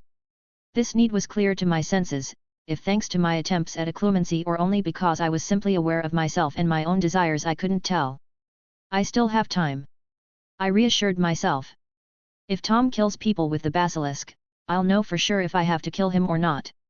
I finally compromised, and with Voldemort's fate pushed into the hands of my future self, I ineffectually tried to relax as my eyes roamed over Old English words that described the best kind of sacrifice in order to power up rituals. Finding the books had been a stroke of luck, finding them without the knowledge of Tom, with whom I often roamed the restricted section, thanks to Slughorn's greed, was almost a blessing. Figuring out quickly that the wards that made stealing books from the library impossible were tied to the covers of the books and not to the pages themselves had been instead a stroke of genius. Deciding to take all the Horcrux-related tomes I could in that manner, during the course of several weeks in order to not get caught, was undoubtedly the hardest decision I had taken this far in my new life as Rubeus Hagrid. It meant directly removing a piece that was instrumental to the creation of Voldemort. For all of my boasting, for all of my interaction with Tom and Minerva, I never actively influenced pieces of their lives with the purpose of changing history. While what I did already was most certainly enough to butterfly its way into some heavy differences, there hadn't been a clear intent to do so on my part. Maybe it's better that neither Tom nor Minerva shared my ride home. I thought as I slowly came to terms with my decision of postponing my murder of Riddle. With a heavy breath, I repeated the words I read in the safe confines of my head, Life of the Innocent, willingly given. Chapter 18, Harry Potter, Chapter 18, Ritualistic Interlude I. On the same day in which I had received my Hogwarts letter, in the safe confines of my room, my hands were shaking as I lowered the fountain pen that I had been using to plan the summer project that I didn't actually want to accomplish. My plans to immediately travel to the continent and to Albania in order to find Ravenclaw's diadem had to be put on hold since Hagrid's father's health had taken a sharp dive for the worse in the year that I spent at Hogwarts, forcing me to remain at home, lest he died alone. Not that I wished to see a man die, but I was feeling guilty enough about having taken the place of his son. Letting him to die alone sounded like a massive dick move. And he could be useful. I banished the thought from my mind with a snarl of rage, forcibly calming myself down before looking at my father's gift to me. I understand why Canon Me brought with him a baby acromantula in a school full of children. My finger briefly caressed the pale grey sphere that rested on one side of my desk. It was roughly the size of an ostrich's egg, and had I not known any better I would have immediately removed the stasis charms that rested on its base in order to see what would hatch. I really don't need a giant, talking spider following me around like a dog. I shook my head, not only for the responsibility that I frankly didn't want, but mostly because I was quite worried at the idea that Story would follow Canon and have me expelled because of Riddle's need for a scapegoat. Ignoring the wet cough that echoed across the small hut that I shared with Hagrid's father, I sighed deeply, my mind returning to its previous musings and calculations. My eyes returned to the tomes I had stolen from the library, and then moved upon my own notes. The idea of ripping my own soul apart in order to not die was plenty disgusting. Never mind the fact that my meta-knowledge showcased clearly how Tom had turned insane by the end. The whole process was heavily reliant on the concept of violence. While one of the other books I had freely lifted from the library, titled The Theory of Rituals, The Magic of Sacrifice, had allowed me some kind of wider insight on the whole matter. The whole system of ritualism could be approached by several angles, very much like any other kind of magic I had met this far. In any case, it was a form of magic that predated the Roman Empire. It was in fact one of the first form of magic, period. Wands came into being rough with the Roman Empire. Potion making was apparently born as an off-branch of ritualism, and I could see why. Before anything, when the first wizards were the shamans of the roaming tribes of mankind, there were rituals to bring fortune to the people, giving to the world so that the world would keep giving back. Life of the elders that were cast outside of the tribe so that the young could survive the harsh environment. While I appreciated Slughorn's words that described each potion as a story, it appeared like an understanding born from hindsight, like a coat of paint over the truth of the material underneath.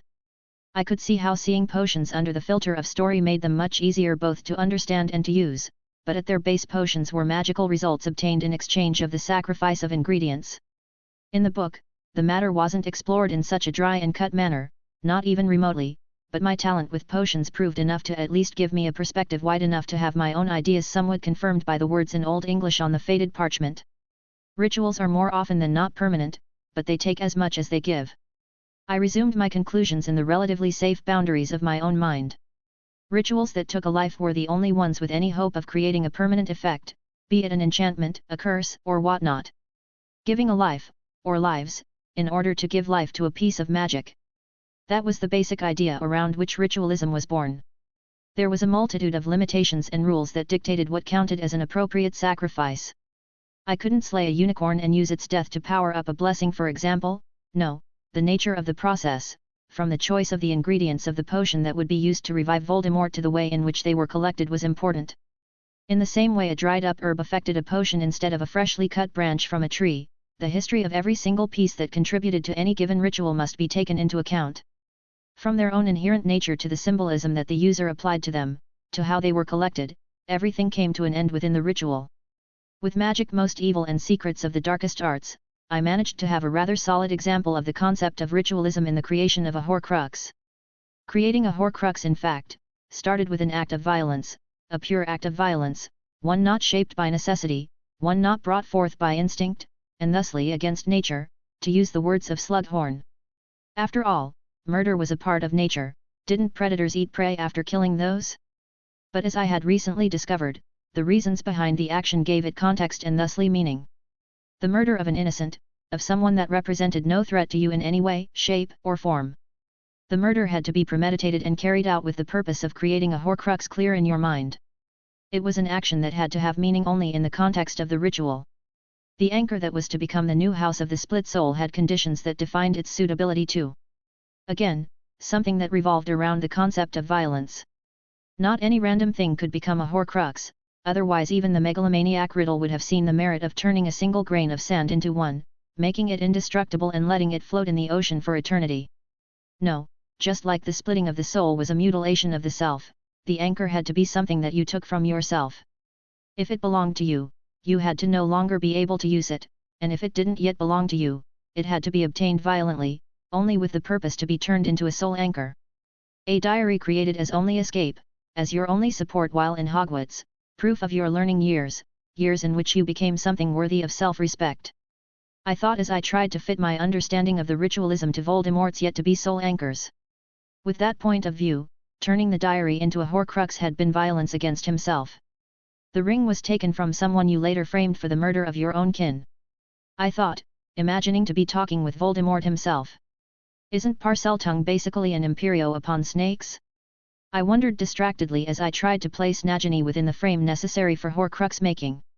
The violence there was inherent, even more so if what I knew from the movie's fantastical beasts was true. The cup and the locket are obvious. Again taken through both murder and framing. The diadem was taken by betraying Helena after having played her around. The trio of Founder's artifacts, along with the method that Canon Tom had used to obtain them, easily fell within the necessary parameters. As for Harry Potter's Scar Horcrux, there was much to unravel there, something that included the fact that Harry's parents didn't defend themselves after defying Riddle 3 times. Neither James nor Lily had used their wands, and the redhead had been clamored to be the brightest witch of her generation. In the end, to avoid death through the Horcrux method was to violate the natural order in the most abject and complete way possible. With the initial purpose, that set you apart from the rest of the world, which kept turning towards an eventual and unavoidable end. With the choices of the elements of the ritual, which had to be made with the same abject violence that defined the initial purpose. With the methods used to obtain the elements necessary for the ritual. Chapter 19, Harry Potter, Chapter 19, Ritualistic Interlude 2. In the end, to avoid death through the Horcrux method was to violate the natural order in the most abject and complete way possible.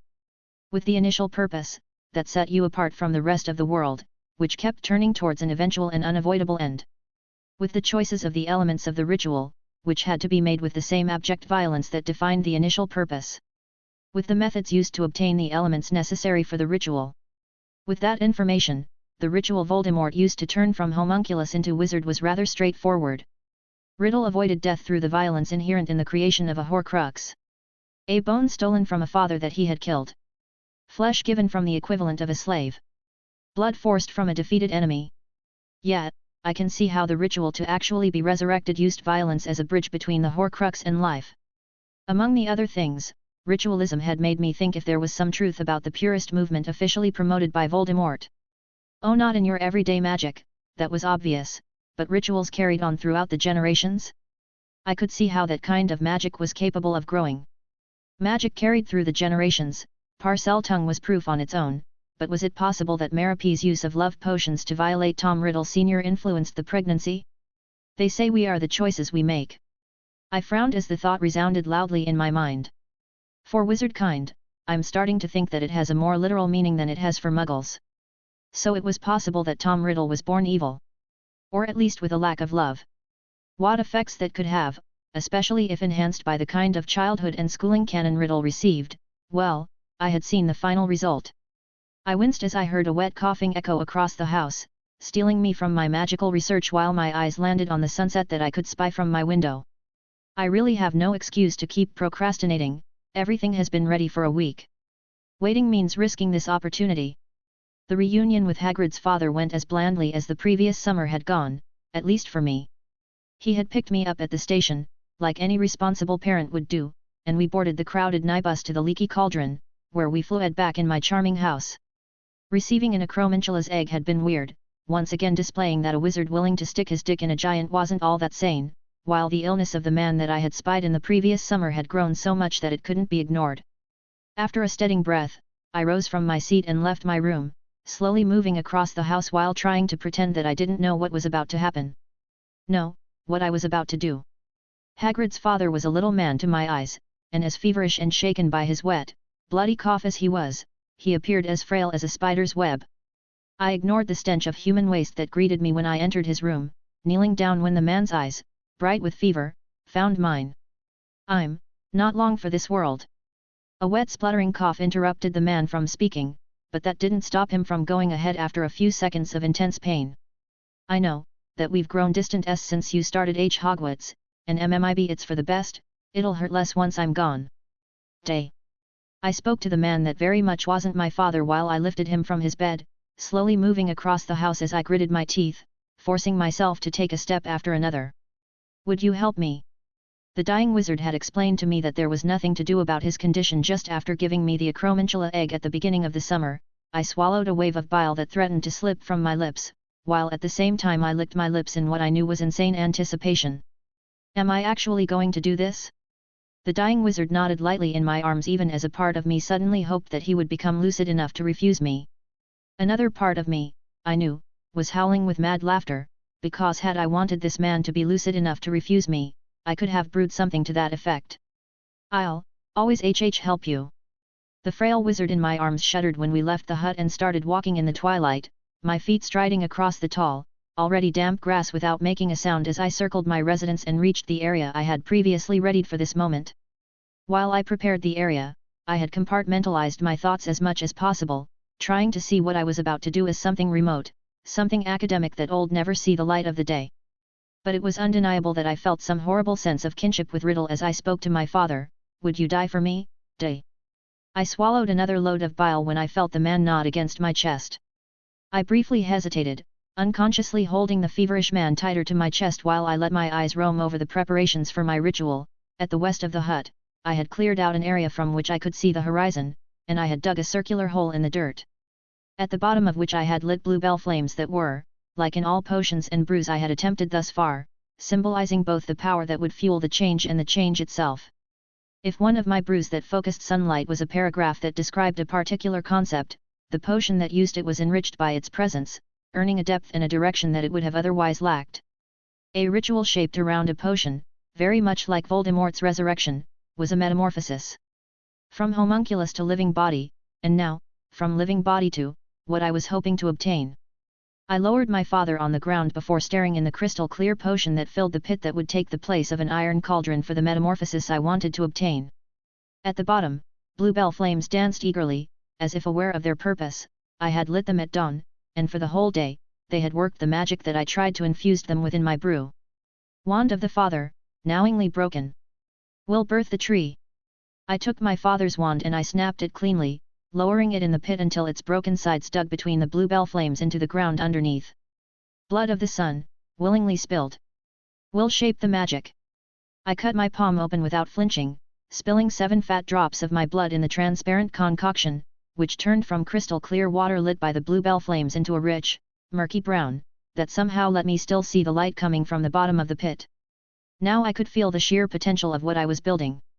I was hating myself even as I lowered the dying man into a fire pit filled with the potion that I spent the previous month brewing.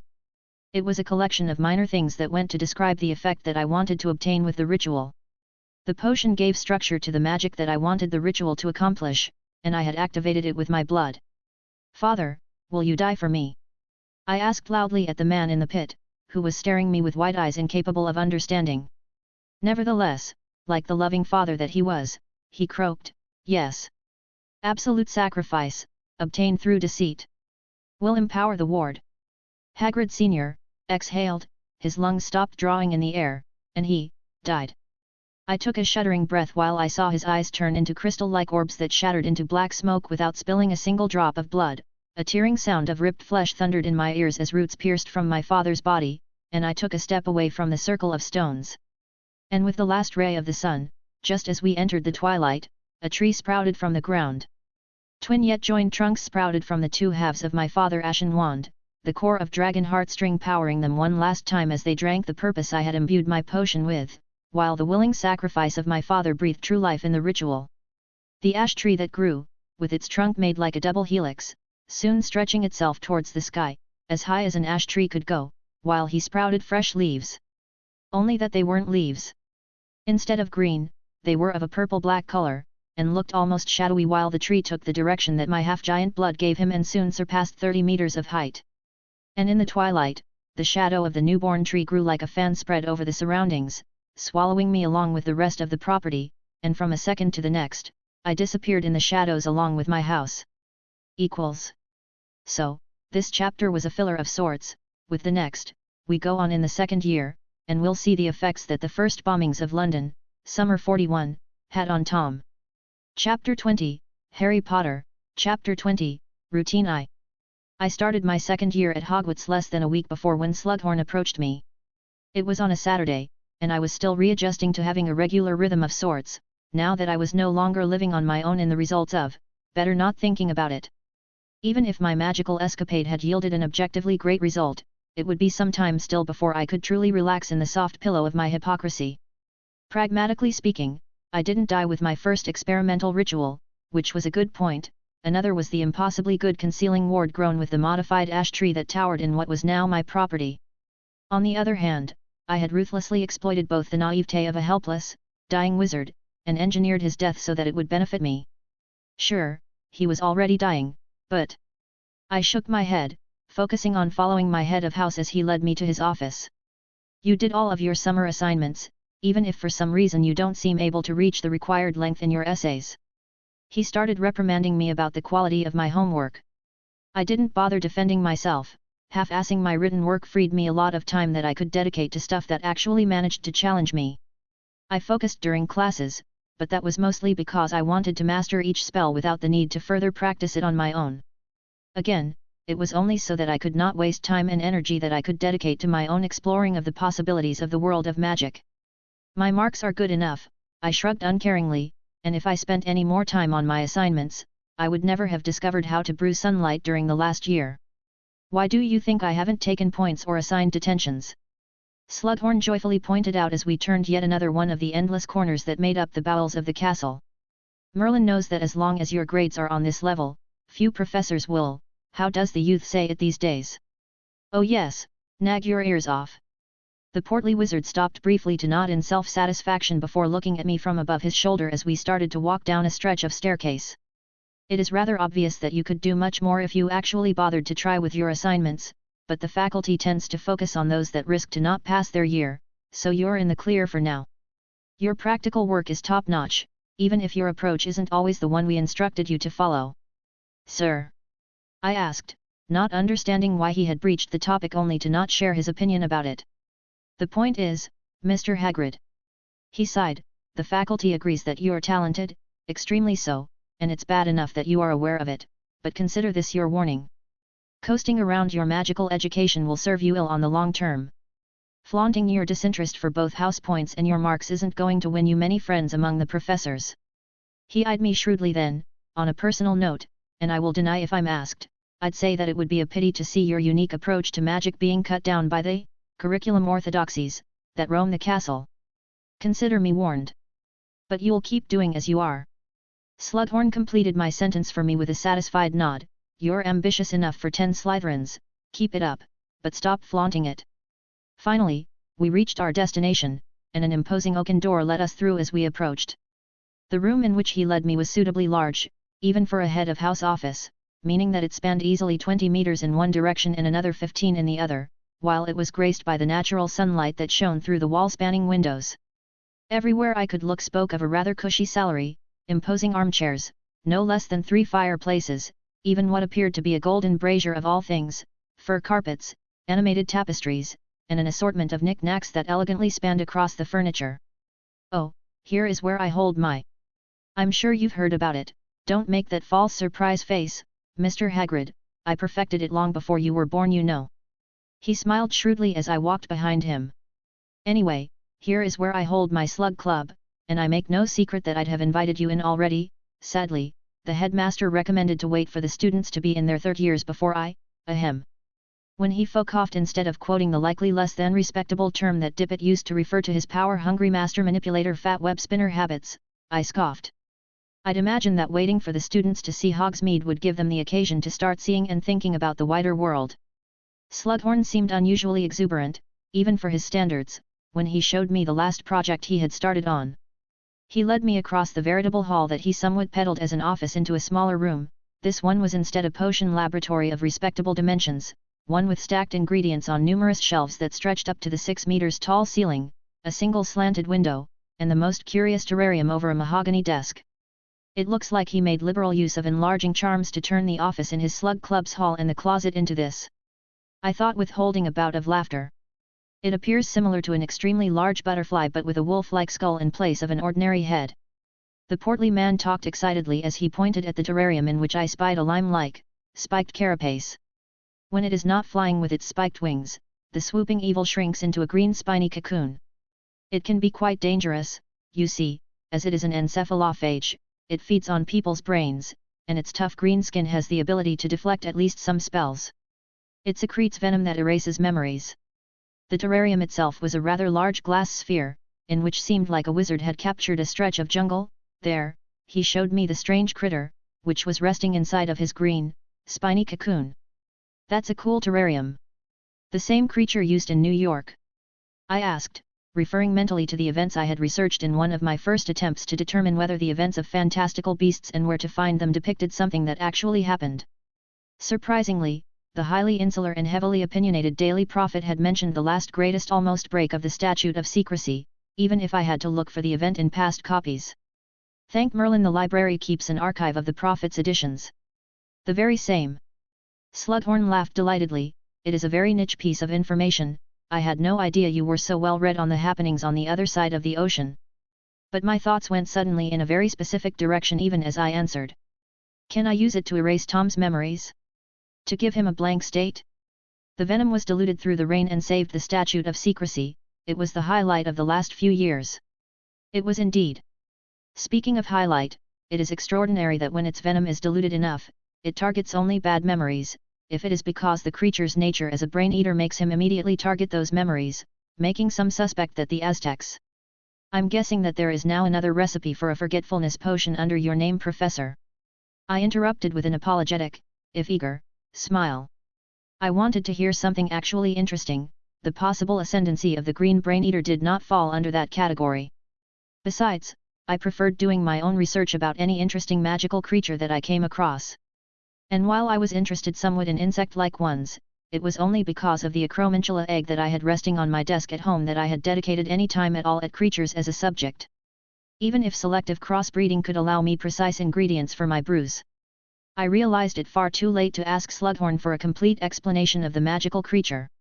I see that while your brain is active and running, your tongue still gets ahead of it. Slughorn reprimanded me with a piercing look that made me do my best to look bashful. Well, no matter, it took me a whole year to get my hands on this exemplar, it cost a pretty galleon, let me tell you, and I spent most of my free time in the last year researching this little critter. Hence the improved forgetfulness potion. I guessed. I really need a way to remain abreast of the most recent magical research that isn't transfiguration today. The exalted potions professor smiled and slid towards me an open book, pointing excitedly on the index, where Daunt Dimming Draught was listed as a creation of one Horace Slughorn. Fascinated by such a mild application of magic, which I guessed required precision in the dosage of each component that was going to be mind-blowing, I quickly turned to the page that listed the recently invented potion. Very delicate. I immediately commented as I schemed the recipe. 2-month-long process, necessity to simmer under the moon, usage of a crystal lens to enhance the light of polar star, which I'm guessing is used as a guiding tool for the potion. Fucking hell, this bastard applied my method to brew sunlight to the stars. I now know why he was telling me to keep doing whatever I wanted. Chapter 21, Harry Potter, Chapter 21, Routine 2. Very delicate. I immediately commented as I schemed the recipe. 2-month-long process, necessity to simmer under the moon, usage of a crystal lens to enhance the light of polar star, which I'm guessing is used as a guiding tool for the potion. Fucking hell, this bastard applied my method to brew sunlight to the stars. I now know why he was telling me to keep doing whatever I wanted. It's revolutionary. I smiled thinly at the professor, and maybe for the first time, I was reminded that there was some worth to Slughorn's name. Potions were extremely complex things. An underpowered potion wasn't a polyjuice that transformed only your hair, it was a poisonous attempt at your life. And not quite for the first time, I reminded myself that he was a fat bastard of an opportunist. Returning to the Daunt Dimming brew, as Slughorn had explained in my very first lesson, a potion was a story. A broken story wasn't a potion, was a mess, and considered that potions were mostly brewed in order to be drunk, the consequences were quite dire.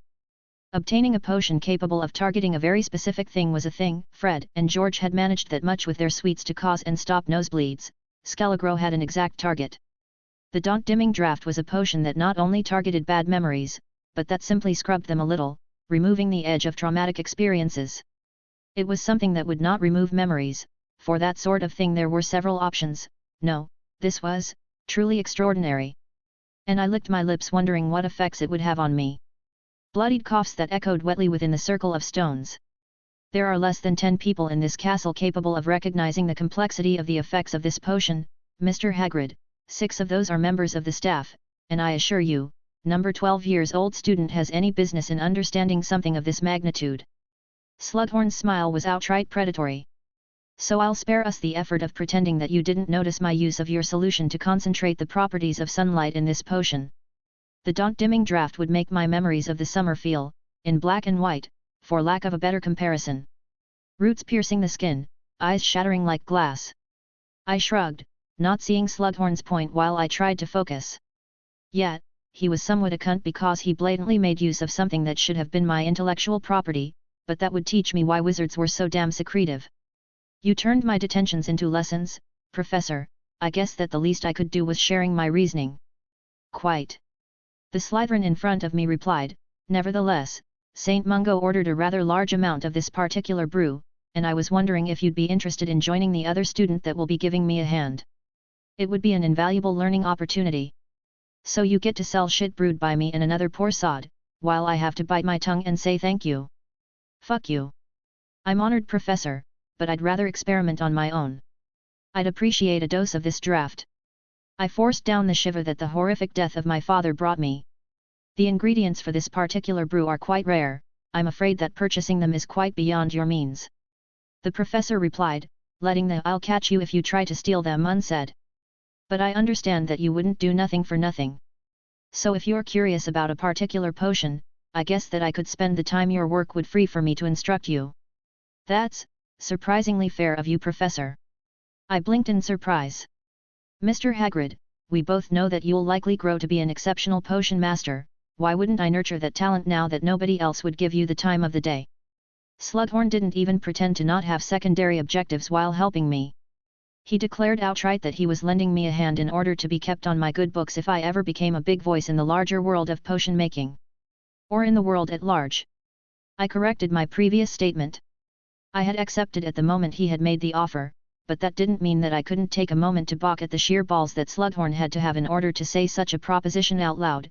Felix Felicis. I simply replied, remembering my frustrations in being unable to find the relative recipe during my first year at Hogwarts. Oh ho! Slughorn laughed openly, nobody could ever doubt that you're a Slytherin. The old Felix, extremely difficult to brew, outright disastrous with the slightest error. But a deal is a deal, if you manage to make your colleague agree with this choice, then we'll brew a batch together. Oh, right, another student. I sighed, preparing myself to having to deal with yet another no-name with a mental maturity that, to be fair, was on par with his or her age. Who is this other student? One Tom Riddle, an older Slytherin. In hindsight, I don't know why I'm surprised. A few days later, I was sitting in a comfortable armchair next to a fireplace in the secret room that Minerva, Tom, and I spent so much of our free time on during the previous year. It was still somewhat bland, but personality would come with use. Personally, I was eager to see what was going to happen. Riddle was tapping his wand distractedly over an area of the wall while Minerva was dutifully stacking a large number of notes while sitting at her desk. I know that the idea was to have a private study room, but this silence is murdering me. Riddle had quite readily accepted my choice of brewing Felix Felicis under the guide of Slughorn, and so we were spending much of our free time working together as we assisted our head of house in brewing the potion he invented with the aid of my discoveries. But as a consequence of our prolonged closeness, we were both a bit less tolerating of the other. Personally, I was starting to get twitchy after a few minutes spent near him when I didn't strictly need to. How do you enchant musical instruments to play? I asked distractedly as I finally gave in to my impulses and selected one of the potions I had brewed for recreational purposes. Getting tipsy will make this more bearable. Fucking hell, it's 1941, acceptable music isn't around yet. While I tried to console myself with the idea that there was a rather large number of live concerts in my future, Minerva took pity on me and deigned herself to answer. With your wand? Oh fantastic, sarcasm. So runes have nothing to do with wards. I watched carefully as Tom waved his U-wand over the bare rock. He was attempting to figure out how to build a secret entrance that wouldn't require us to travel each time to the 4th floor, but it was a work in progress. Hogwarts was quirky, but didn't allow just anyone to rearrange it. We had pushed it by walling off an entire corridor, and my working theory was that we needed the runda to become a bit more set in its ways before we could consider it an entity like the common rooms. I only hope it doesn't require 1,000 years. Were you sleeping while I placed the notice me not on the runda's entrance last year? Tom rolled his eyes tiredly at me. More or less. Minerva replied distractedly, trying to stop me and Tom from bickering. Once you're capable enough you can ward something without the need for runes, in the same way you can enchant or curse an object. Because you understand the symbols enough to use them only in your head. I wondered, thinking about Mufflieto, a spell that Harry Potter used willy-nilly even while he was on the run. But this explanation from Minerva actually erased several questions I had been unable to answer. It was the same principle behind my workings with fire during the previous academic year and my ritual in the summer. Keeping in mind the collection of meanings associated with fire had made me capable of simply bending the flame of the lit candle to my will, and the ritual, bone and wand and blood.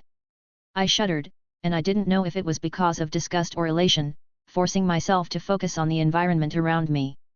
The difference between enchanting and warding are more in the classification of their effects than in anything else. Wards are placed over an area, and the most long-lasting tend to be tied to a fixed element within said area.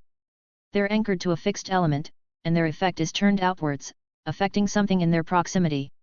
Riddle's tone had turned pedantic then, smirking subtly even as he didn't turn to face me. Egyptians didn't bother hiding their wards, and displayed their hieroglyphs freely, but that was before Rome and the diffusion of wand wavers. Rome was where wands actually got started. I asked surprised, taking another sip from my chosen beverage, luxuriating in the taste for a moment. Rome is responsible for the diffusion of wand lore across the world. That actually made sense. Before the statute of secrecy, the supremacy of a country had to be somewhat intertwined with the local magical population, be they creatures or wizard kind. Still, this doesn't explain why nobody mentioned this. How could they conquer the world otherwise? Minerva actually stopped whatever she was studying to look at me with something akin to disbelief. You have the most curious lacunes in your knowledge, Rubeus. Well, there have been a lot of conquerors in history, Alexander, Temujin. I frowned, ignoring her jibe while slowly coming to a stop. The great conquerors were single people. It wasn't impossible that their charisma dragged in their wake some wizards willing to help them. Rome was a whole different thing. It was an empire that lasted through the generations, indicating some strong magical presence among the Romans' ranks. It was like comparing a single wave to the slow mounting of the tide. In the vast plains of Asia, witches and wizards were more focused on a tribal-like use of magic, rituals to the sky and other such half-religious things. And while the priests that followed Alexander's army were wizards, they mostly believed their power to be given from the gods, and so far away from Greece, they didn't feel capable of much. Besides, Alexander's bouts of madness are well documented, from the curse he unleashed when he cut the Jordan knot to the fating curse that killed him in the end. The local wizards broke the Greek priests' wards over the army around the time of Bucephalos's death. Riddle explained again. Why couldn't Binns talk about this stuff instead of goblins? Minerva's rhetorical question did nothing to hide her academic interest, and spurned another question out of me. Because before Hogwarts there wasn't an actual sense of community of wizard kind, was it? The realization struck me like lightning. Children growing together, learning together, was bound to have massive effects on society. Before Hogwarts, magic was likely either self-taught, passed from master to apprentice, or kept within a single bloodline.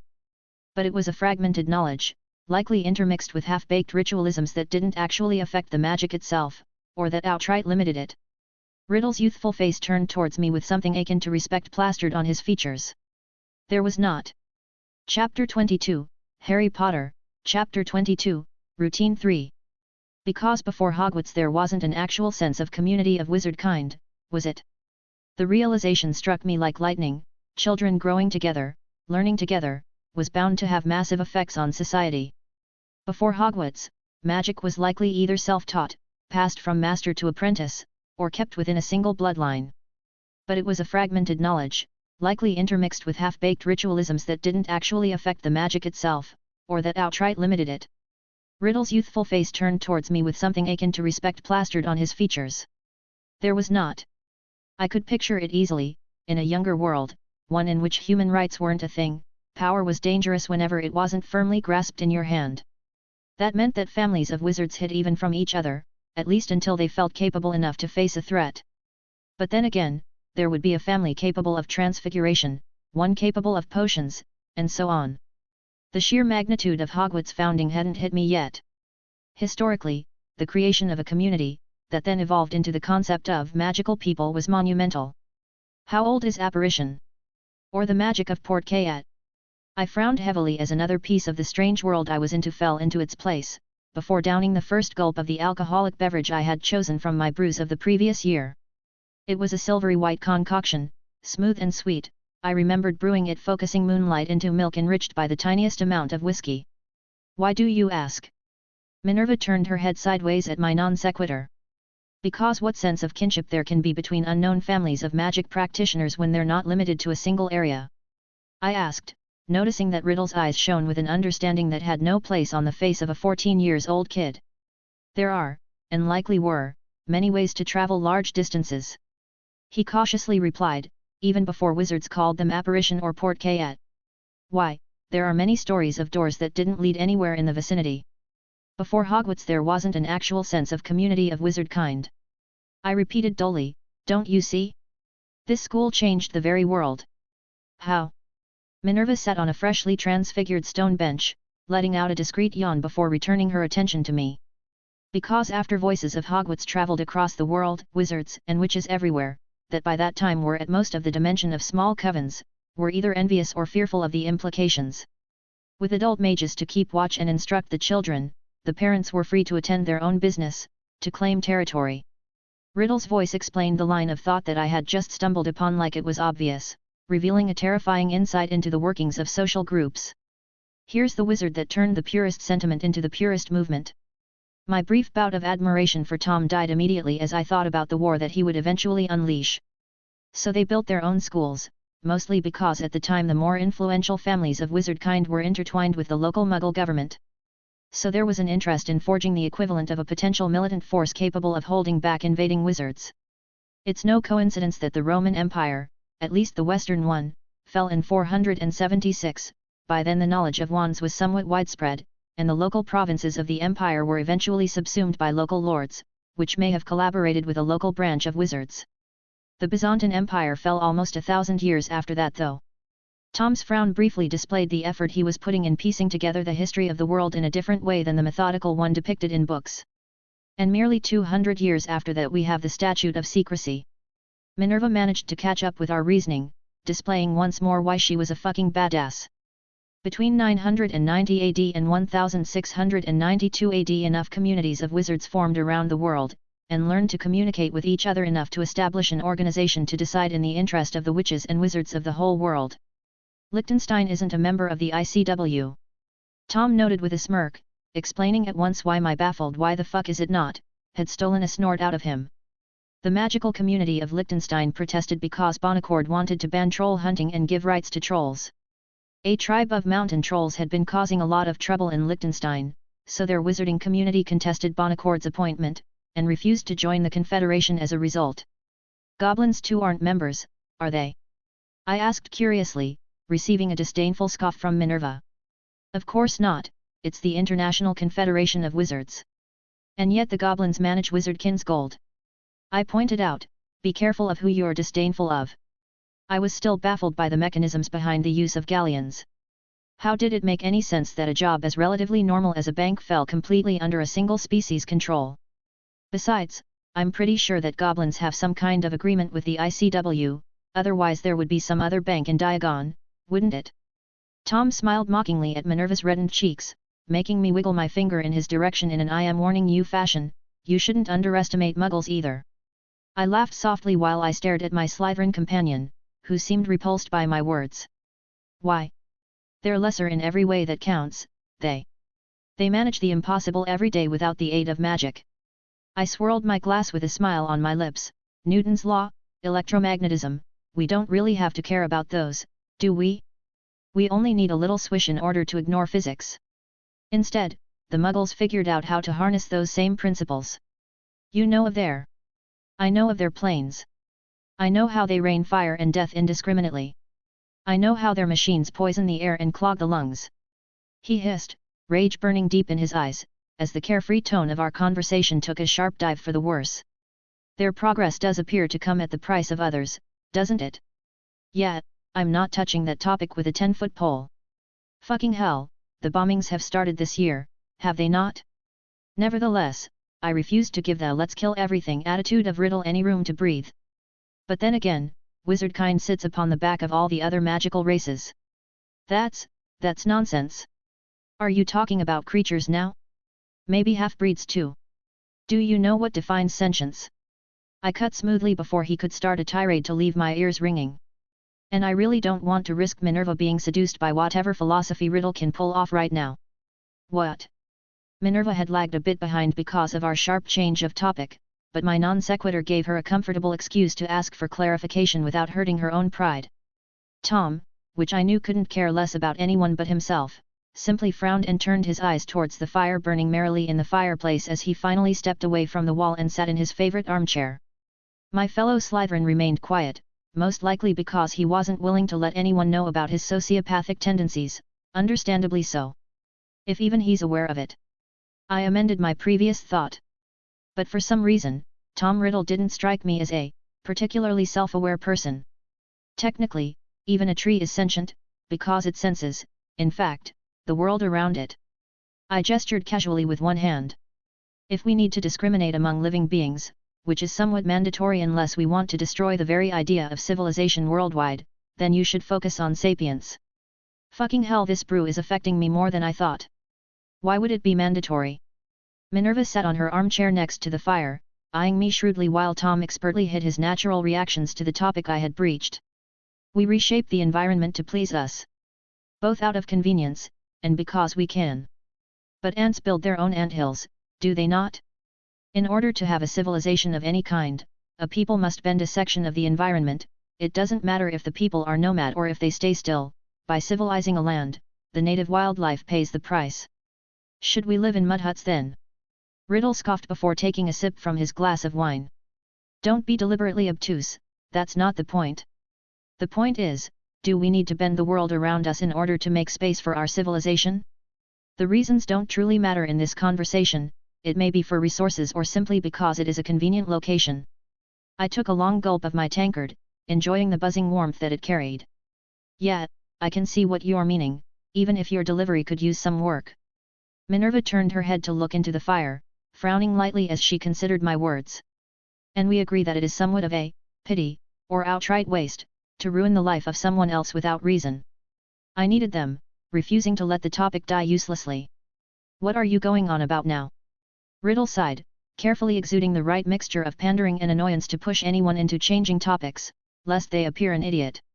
Chapter 23, Harry Potter, Chapter 23, Routine 4. And we agree that it is somewhat of a pity, or outright waste, to ruin the life of someone else without reason. I needed them, refusing to let the topic die uselessly. What are you going on about now? Riddle sighed, carefully exuding the right mixture of pandering and annoyance to push anyone into changing topics, lest they appear an idiot. Unfortunately for him, I couldn't care less about how I appeared. Well, following my logic, we want civilization, so someone must pay the price, if only because of the limited nature of the world. Then we also agree that killing off portions of the planet, which include but are not limited to other races, either muggles or creatures or simple plants, is a waste. The next logical step would be to ensure that our civilization doesn't kill without need, and that when it does, only the less important things are killed. I don't think you can put the life of different beings on a scale and then decide which to sacrifice on the altar of your, how are you calling this philosophy of yours? Cheap civilization. Minerva sniped at my admittedly cold logic. The name of my half-drunk philosophy is meaningless for now, but focusing on your objection, if I were to kill a hippogriff, you'd be sad, outraged, or something equally irritating. If I were to kill a bush of roses, however, nobody would bat an eye. You can't seriously think. The Gryffindor witch appeared incensed. I don't. But you've made my point. What makes it worse to kill a hippogriff instead of a bush of roses? Is it the complexity of the creature? Is it because the beast is magical and you can pet it, while the roses have no inherent magic of their own and you can just as well smell another kind of flower? I looked at her expectantly. But it's obvious. If it's obvious, there shouldn't be any problem with putting it into words. Tom pointed out, his eyes now thoughtfully staring into the fire. Is it because the hippogriff would feel pain? I assure you that plants feel pain, in their own way, only because they cannot scream, it doesn't mean that they don't mind. I insisted while taking another sip of my moon silk. I decided, enjoying the smooth texture of the beverage. I'm calling this one moon silk. I hate when you get all philosophical. Minerva faux huffed, but she seemed to enjoy the effort she had to put into our conversation. Talking about magic was always interesting, doing magic even more so, but I was the first one to breach the topic of philosophy. Not many people, least of all teenagers, were prone to question the mentality of those around them or even their own as long as they were part of a group with the same ideas. And the conversation flows so easily too. I was honestly curious about history, but being able to blatantly poke the mentality of the future Dark Lord, while dragging Minerva around for the ride, maybe making her think about something not transfiguration related, was a nice bonus. Though. I shrugged uncaringly as an answer to Minerva's faux indignation. Admittedly, the beverage that I had affectionately called moon silk seemed to be singularly efficient in pushing one's mind towards self-analysis and general reminiscing of what-ifs. You were talking about sentience earlier. You want a criterion upon which you can measure the worth of a species. Tom clarified, receiving a nod as an answer. I appreciate that you are using the term species instead of race. I'm not categorizing wizard kind with the same box as muggles. Tom scowled at my implication, making me snort. Subrace then. I mocked him. Grindelwald would love to chat with you. Or even Hitler, now that I think about it. Sapiens. Minerva frowned, guessing where I was going with my tipsy analysis of the world and our place in it. Yes. The Muggles have tracked the origin of mankind, you know? Our species is named as Homo sapiens. They've tracked what mankind was before our first appearance, Australopithecus, Homo erectus, Homo sapiens neanderthalensis, Homo sapiens, and finally Homo sapiens sapiens. But what is sapiens? I let the silence settle for a few seconds before straightening in my seat. Is it the ability to speak? Parrots and crows are capable of saying words, but that hardly qualifies them on the same plan of mankind, don't you think? Even an acromantula, once it grows old enough, is capable of talking. I remembered Aragog from the books of Harry Potter, but I don't know if I'd place them on the same plan of Vila or Mer people. Or even sphinxes for that matter.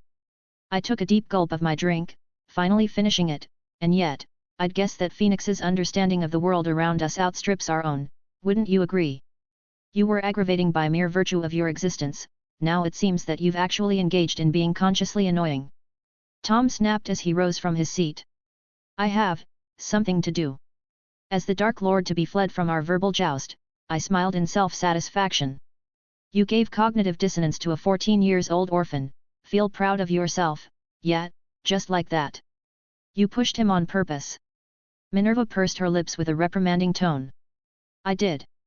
I admitted, he needed to address the bombings of London sooner rather than later. I tried to justify myself. Bombings. Who is now the one with curious lacunes in her knowledge? I grinned at the Gryffindor witch, before eyeing contemplatively my reserves of beverages. I think you've drunk enough. She stopped me before I could summon anything. Sorry, I smiled self-deprecatingly, with all the extra potions that I'm brewing with Tom, the less time we spend this close to each other, the better. Luckily the Felix will need to rest for the entirety of December, so I'll be able to leave for winter break. I need to start traveling towards Albania, and it will be line-of-sight teleportation for now. I need to set up checkpoints to speed up my traveling in any case. Didn't Harry Potter side-apparate a dying Dumbledore across the country in his 6th year? I admit I am somewhat jealous at the thought of private advanced lessons with a professor. Minerva scrunched her nose while her eyes turned towards my carefully labeled brews.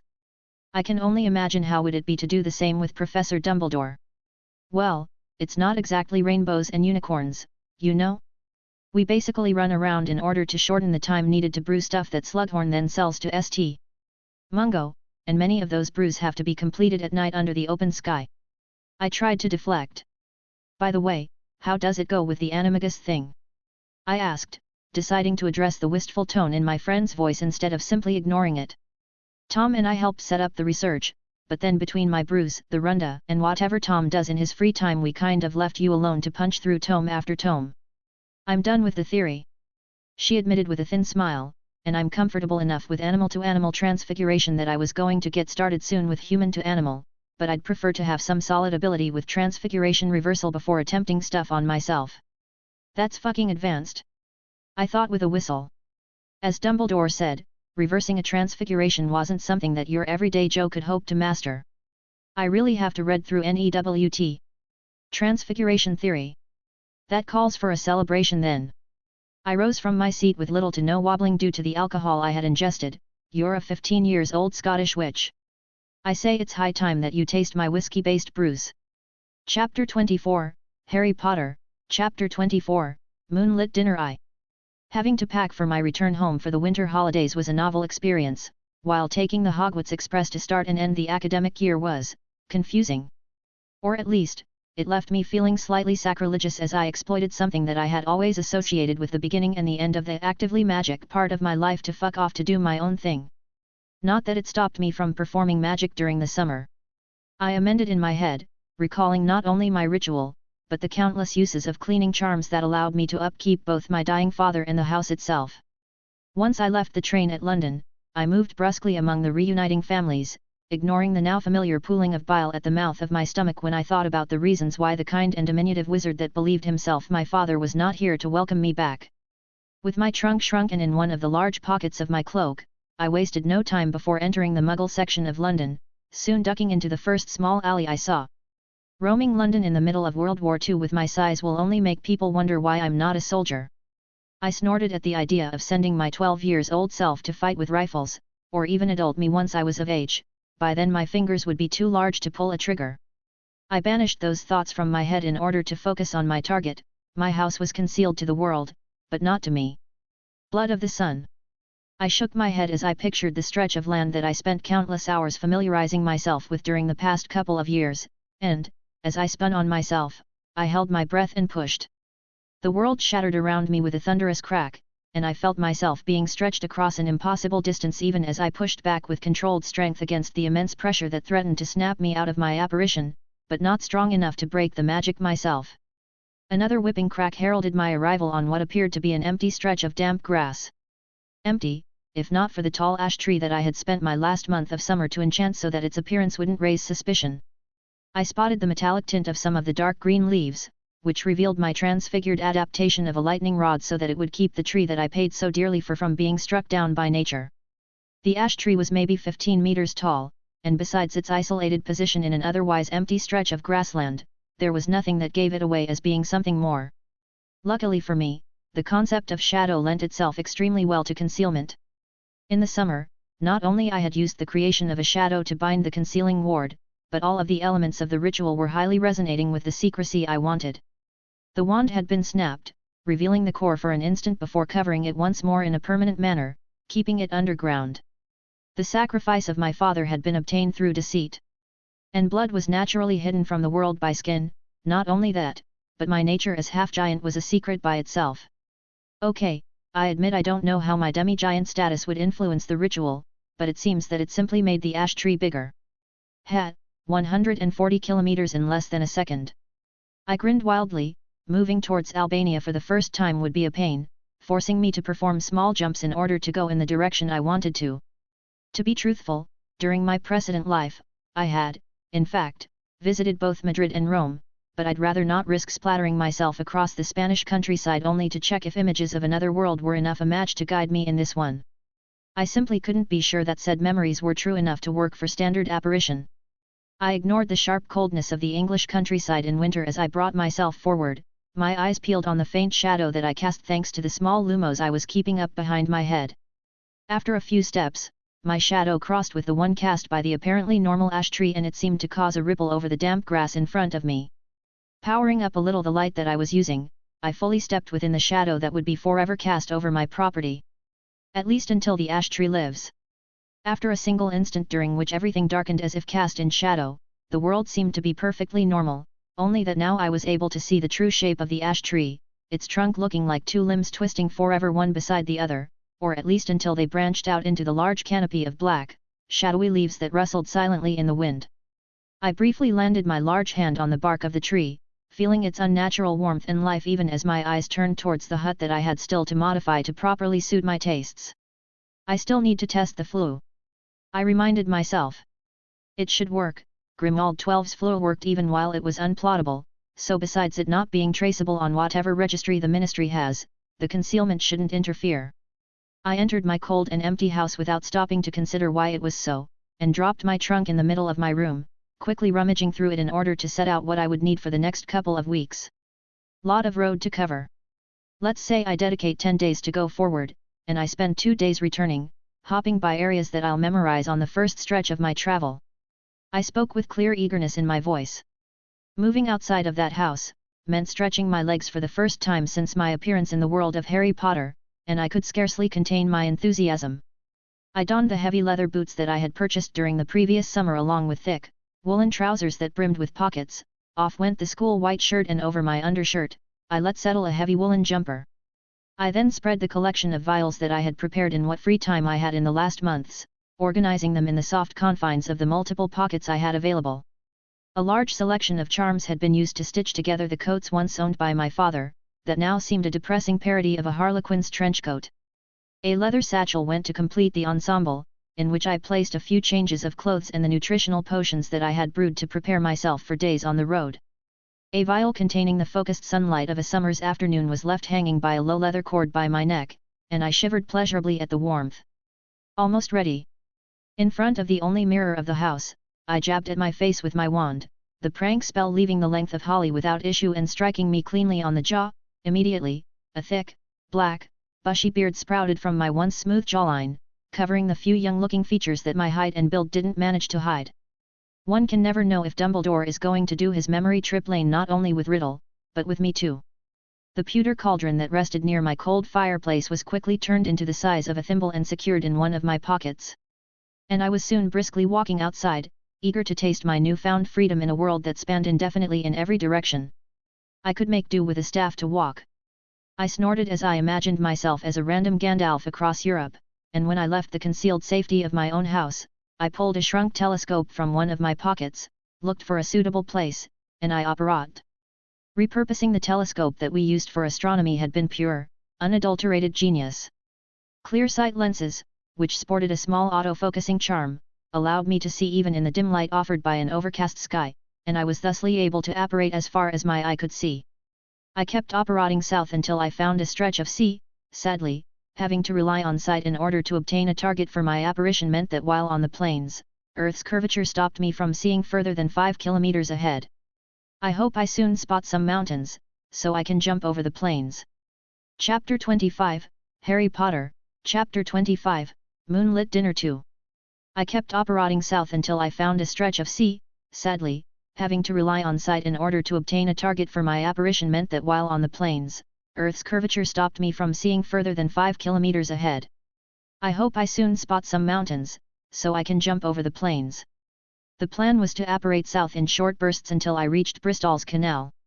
From there, south again until I met the sea, that I would then keep on my right until Dover.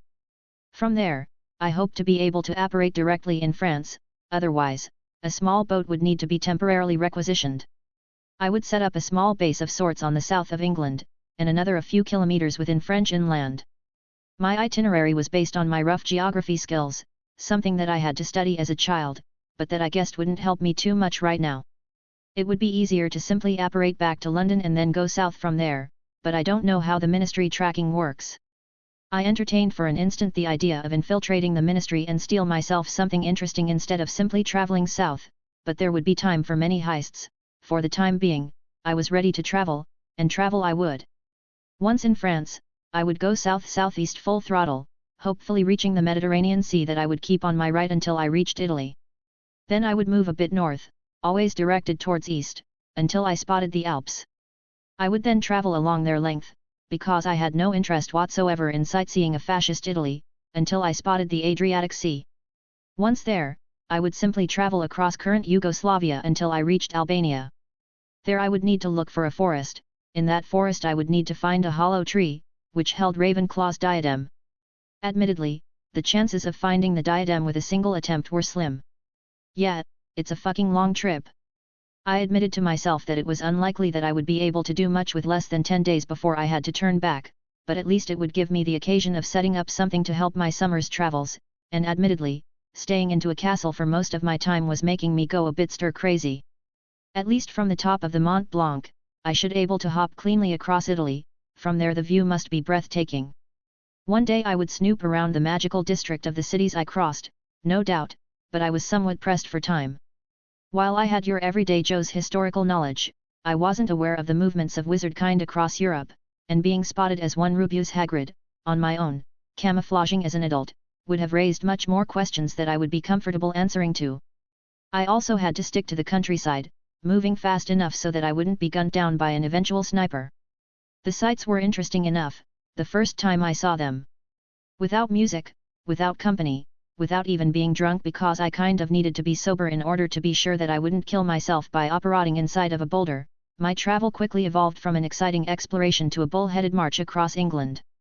At the end of the third day, I was walking at a brisk pace across the French countryside, my ears peeled as my eyes were in order to spot an eventual group of trigger-happy soldiers. Being able to apparate in a rough radius of 5 kilometers was enough to keep me from stumbling in a potentially deadly situation, and while I was less enthusiastic than I had been when I left my home, I could see myself traveling across the world during the next summer. The wind whipped harshly across the land, the grey clouds that hid the sky were bloated with water that they didn't want yet to relinquish, and yet the full moon managed to peek through from time to time, while the trees seemed to be whispering among themselves, rustling as if they knew that a storm was about to break the tense air of the cold December. Seeing that the sun was almost completely set, and the moon already had begun her climb in the sky, I apparat to the nearest woods, where I quickly moved a few hundred meters behind the treeline in order to set up a stable camp. Might as well set up something half-permanent, I could hop here with just 5 or 6 jumps next summer. I hummed to myself as I unsheathed my wand, relishing in the warmth that travelled eagerly across my body as I started casting. Transfiguration changed the shape of things, that was what my very first lesson with Dumbledore explained to me. But shape was a multitude of details, it went from the material to the form, generally whispering fuck you to anything even remotely related to the law of conservation of mass. Simply changing the form of something wasn't all that hard at the end of the day. It was one of the reasons why Minerva had been able to mold the stones necessary to wall off the Runda from the rest of the castle, and my potion has simply brought the stone together, reminding them of their common origins, of the countless years spent huddled together in the dark under the Black Lake, bearing the weight of the water above them. But, even if I lacked Minerva's talent or amount of practice when it came to transfiguration, I could cheat. Following the small routine that I had thought exactly for these circumstances, I weaved my magic. Powerful summoning and levitation spells uprooted small trees, quickly cleaning up a small clearing, before gouging charms violently tore the earth in a rough square. After a series of floating charms, I pulled and pushed the uprooted trees into their new bases in the ground, before fishing in one of my pockets a vial that revealed a shining leafy green potion inside. One that I hoped wouldn't backfire spectacularly when I used it. I walked in the inner perimeter of the 6x6 meters square I had cordoned off with the selection of birch trees that I had placed all around, stabbing the white bark of each of them until I spotted the raisin inside, sluggish because of the winter. Between each tree, I let fall 3 drops of the bright green concoction, and I had to jump back after I moved the earth back to cover the roots of the trees. Just like Slughorn's first example of magic, I had managed to create a variation of a potion that strongly agreed with just any form of greenery. When used on a seed it would bring out a plant of respectable dimensions. Only, I had added some shavings of Devil's Snare, with night glory blossoms in order to stave off the plant's need for darkness. After all, it wouldn't do for my new abode to come undone each time the trees went into the nightly phases of their metabolism. Soon enough, a thick succession of intertwining, twisting white vines sprouted from the ground, curling around each trunk before throwing themselves one against another, quickly binding themselves together as if they had spent years being tended to by an expert gardener.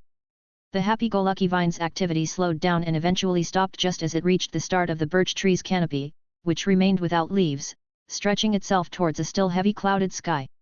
Once the vines had settled, they started to sprout birch leaves, blending in with the trees that made the pillars of the structure I had just created.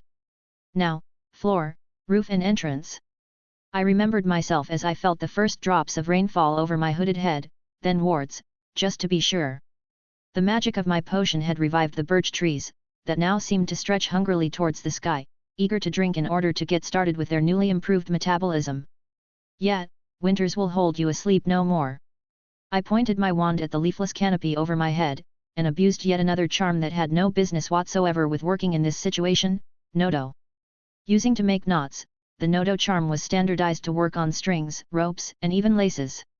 Never before it had been used on branches, and yet, shaped and directed by my understanding of the concept of binding together, and aided by the intertwining nature of the potion that was powering the renewal of the birch trees around me, it worked. The branches stretched one over another, almost like crossed fingers, or hands joining together. Soon, I found myself in the dark, isolated from the rest of the forest. A quick lumos solved my problem. I turned on myself brandishing my wand in a circular motion reminiscent of the cutting charm, and just like that, the leaves that had grown on this side of the vines fell to the ground, quickly covering the entirety of my abode under the precise direction of my practiced wand motions. Another small transfiguration turned the vibrant green leaves and ceramic tiles that neatly covered the floor, leaving a single circle where I levitated some rocks in order to create a small fire pit. Lastly, I picked up a branch, hollowing it out and transfiguring it into the same steel I had grown to know thanks to the matchstick-to-needle lesson.